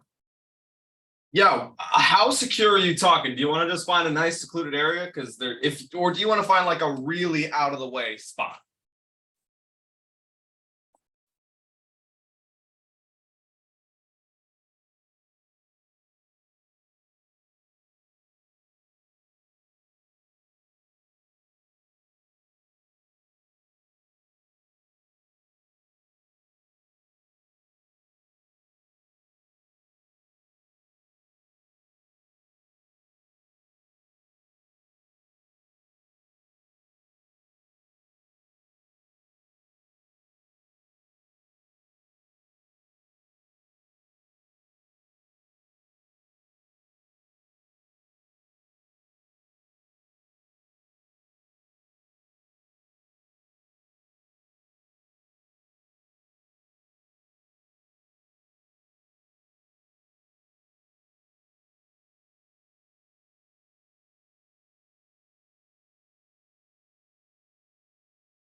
Make a survival check.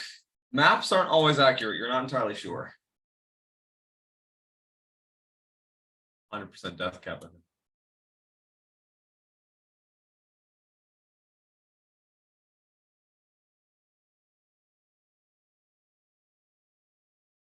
Oh, whoops.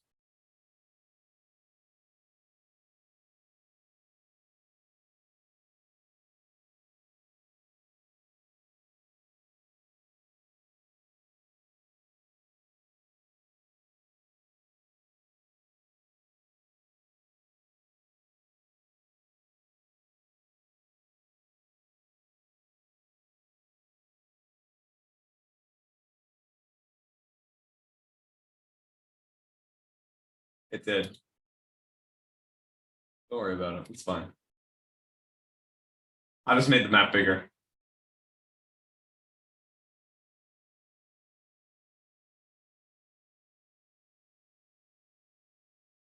We're clearing this up a little bit.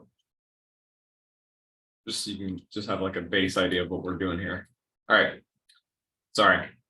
That fucked myself.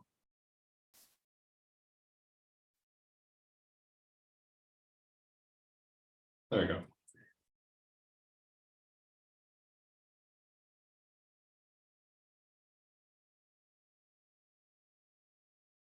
No, you guys are you're into Ruskin, but you're like off to the north a little bit.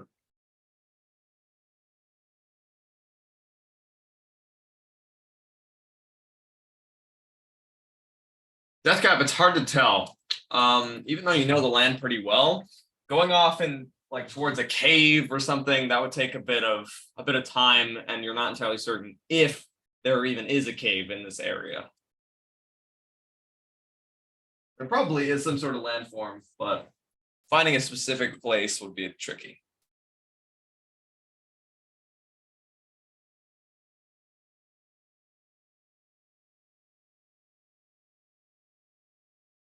Oh, sorry.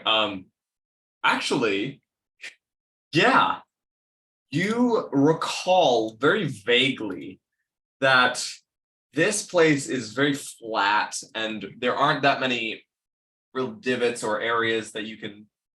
It's a little murky for you, but you don't really think you'd have much luck trying to look for caves here. That's what I'm trying to get at here. Finding caves in this area is a little tricky.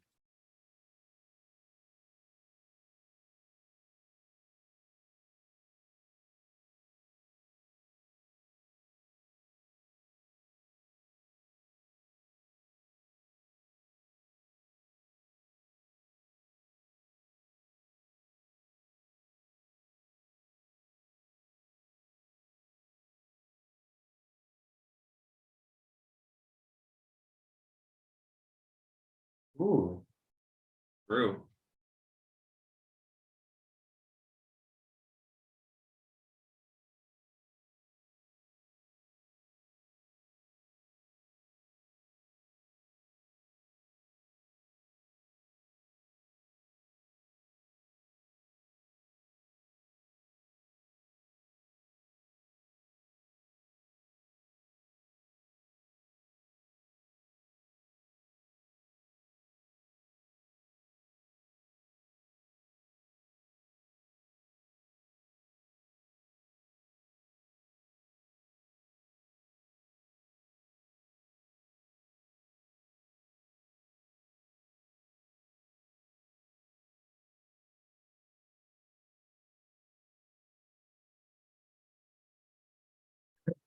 You guys being super careful, probably smart.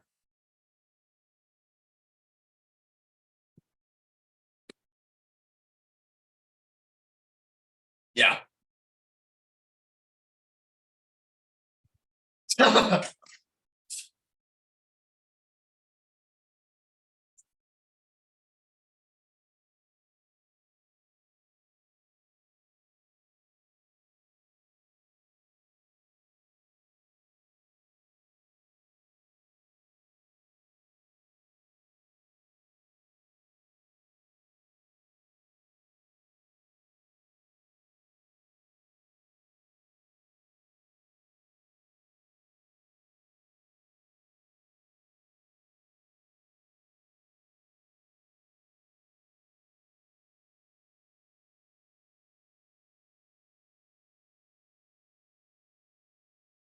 Yeah.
Huh, 26. So you're trying to figure out if there's anything that can prevent scrying? Like items?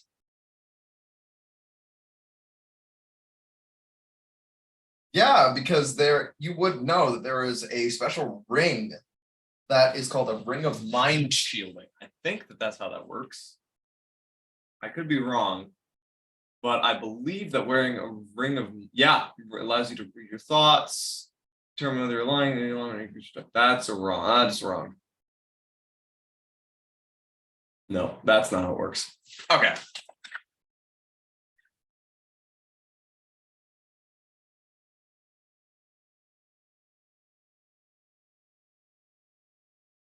Yeah.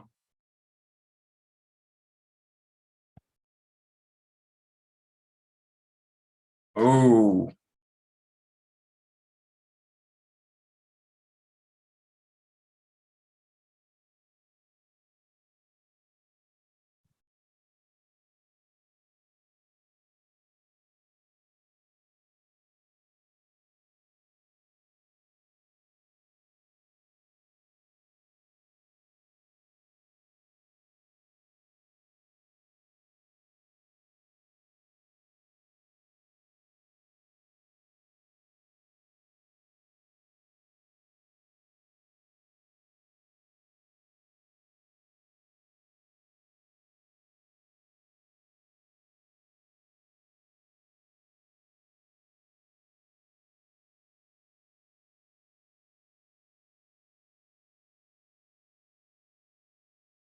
Whoa.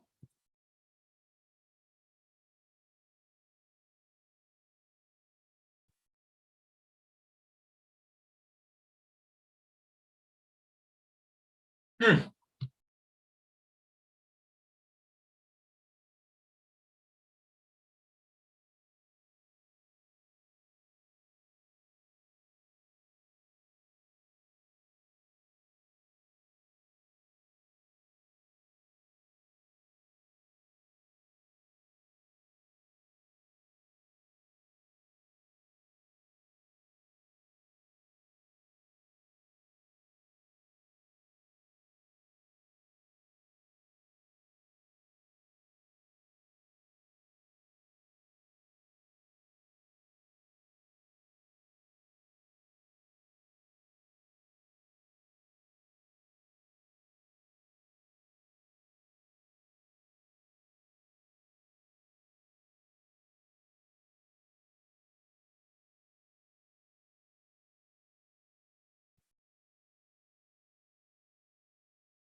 All right. Karu, you had a question? Yes. Yes. If they're casting scrying on you, then you would get to make a save. Yeah. Sorry. No. Anyways.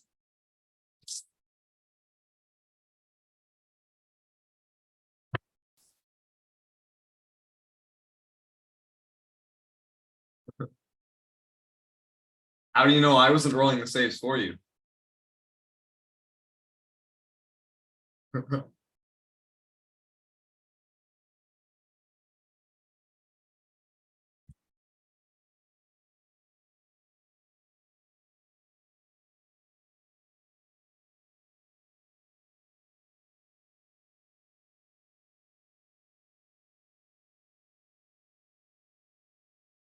Hang on. Give me a second.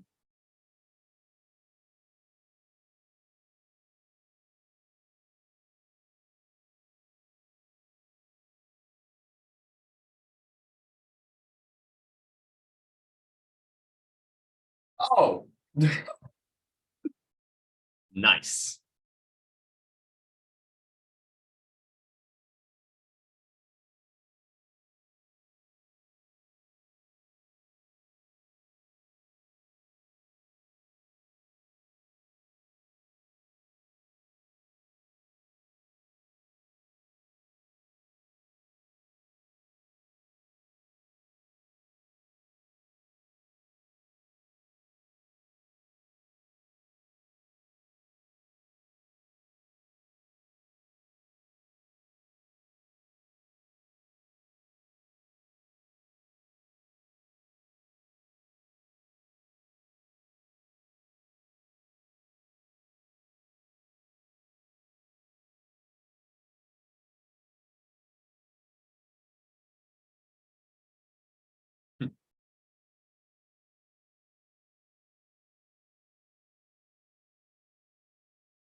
Okay, so you create like a little haven that is undetectable from everything. No one can see in, no one can hear, no one can. You guys can't really see out, can you?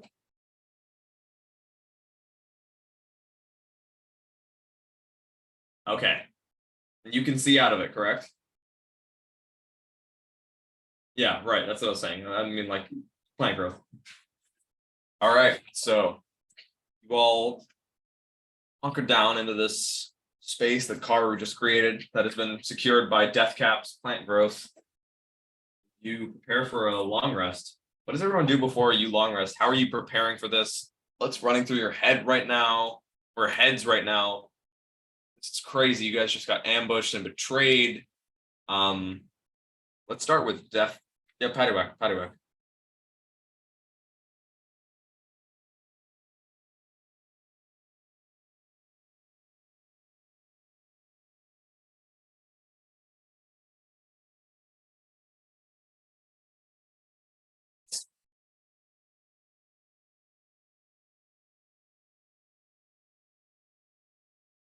If you wanted to improve able with a plate mail or some of those other things, each of those is going to take a check and a day of work.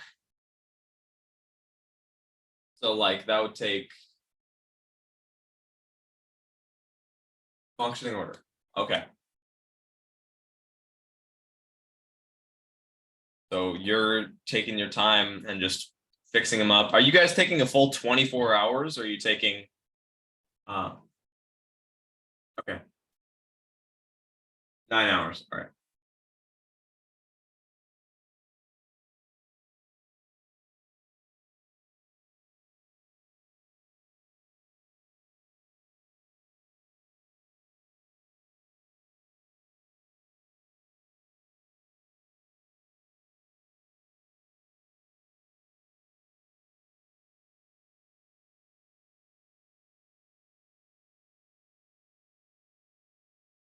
You have death caps, good berries, which I'm assuming you guys have been using.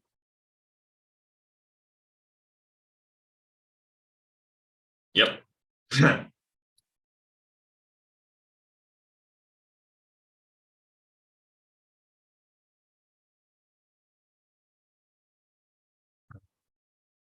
Nice. All right. Death cap. What's going through your brain right now?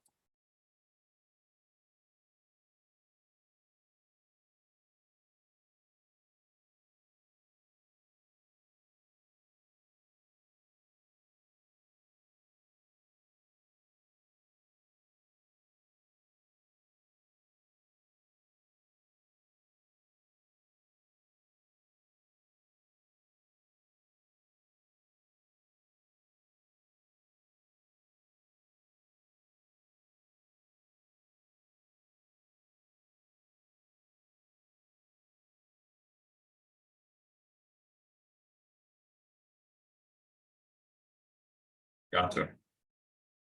Okay, so you're sitting in here, you're contemplating, you're trying to convince yourself that you can protect your party and that it's not going to be like last time. Just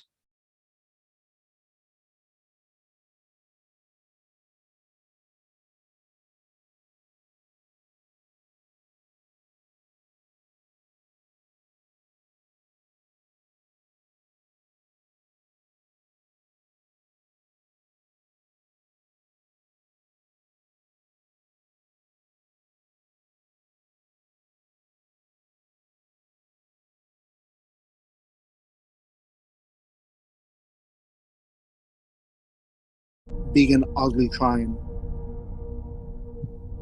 It's like, I'm happy that you guys are alive, but it's like, that was something I didn't want to experience again. all right, guys. I did a really big stupid. What? I haven't been sharing sound up until this point. Oh no. So this episode has pretty much been lost up until this point. No. I just turned it on. You're kidding me. I'm not kidding you. I checked and it asked me before I had started recording if I wanted to share sound. and so I did. Tell me it at least got the battle. Did it get the Nope. battle? Nope, because it wasn't sharing sound. But And it Right. didn't get that note. nope. Just Did you put the note in the handouts? no. No, I had a summary of the note. I figured I'd like explore it a little bit more, but Oh. My dearest Alphalon, we have a history with the Dawn Seekers. They're I mean, this entire meddling session. with my plans. up to this session. point, that entire thing just got lost. Uh, God Oh. fucking damn Why it. I not thought we were done with go technical off? difficulties, but apparently not. No. the dog. The dog, yeah. All right, so basically we need to do a pre-recording checklist and Yeah.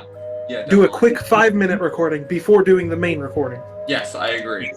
Jeez. I think the checklist would be enough. It's just what you need to do is you need to have like Make sure that Either audio the three share. symbols are still Like, up. right, we just need to constantly remind, hey, is sound on? Hey, is video recording? Is everything functional? Yeah, definitely. Okay, Right. that's a. it's so fucking it's so pain. stupid. The thing should automatically have the I agree. sounds. The sounds. Here. Yeah, I'm considering getting a different recording software and just trying. OBS or something. I don't know. I figure out how it works. Anyways, pain in the ass. So should we Continue. should we just pretend this session didn't happen because No, the session The happened. session Just- happened. We're just gonna have to remember. We're just gonna have to like memory, I guess.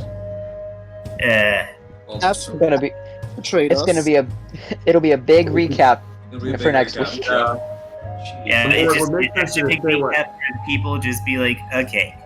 So for those of us who are very very busy all week and don't have the time to think this through, except for during using the videos, maybe we take a moment and just remember that, you know, I remember. what just happened.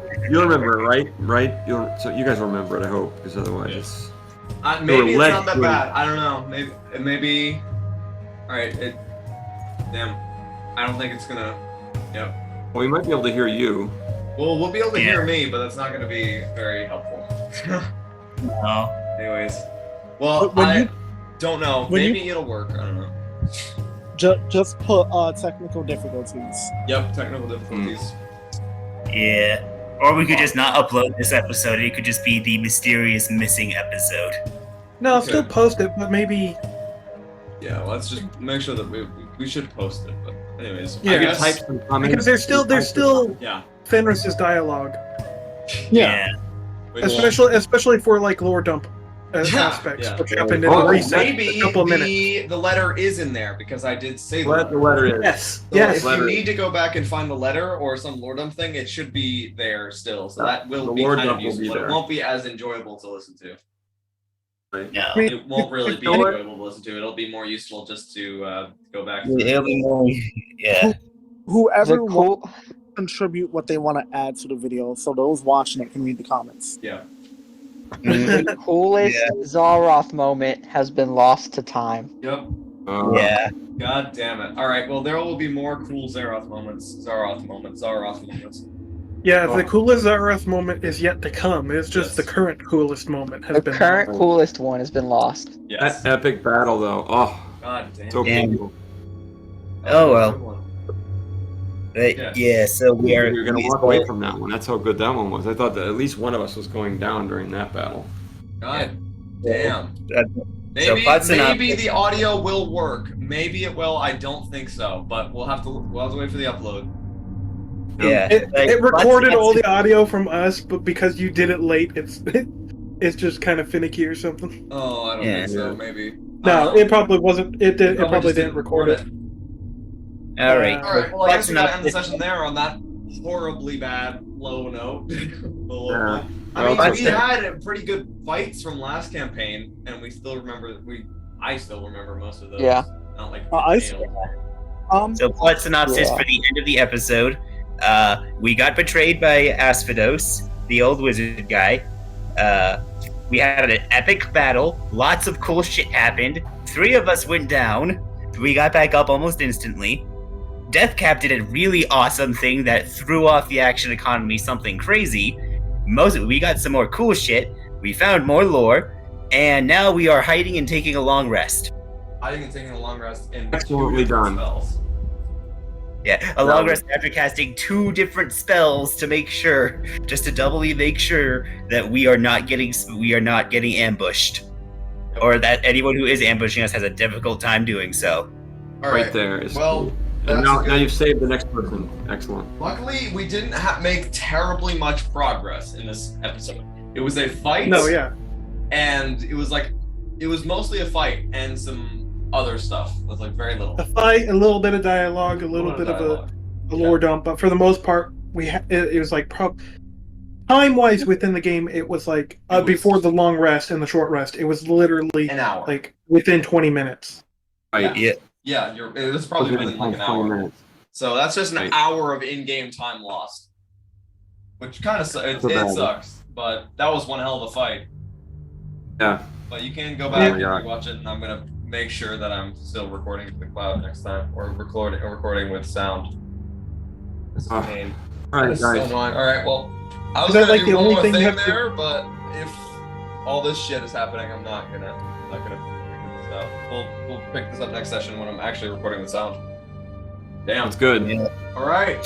Well, that was a hell of a session, even if we didn't get it on the Yeah. recording. It was a hell of a session. You guys kicked some ass. See you Yeah. next week. Wow. See you next week. Happy late birthday, Patty Whack. Yay! Happy Yeah. happy belated birthday. Mm-hmm. Very good. Happy early 4th of July, everybody. Happy Happy early early Fourth 4th of July. July. Sheesh. Well, that is unfortunate. I'm sorry, guys. No worries about that. That's what you've done it once. I did it 4 times. So- Oh man. I lost half of like The lost mine of Fandelver, yeah. Fandelver. We've lost half of Fandelver for the same crap. I need to get a better I think we do need a recording. checklist. There needs to be a checklist up. or a different recording program because Something. this is That can even happen with that shit. though. I think that you need to just the Yeah. stupid checklist. Definitely. All right. Well, Right. have a good night, guys. Good night, everybody. Bye. Bye.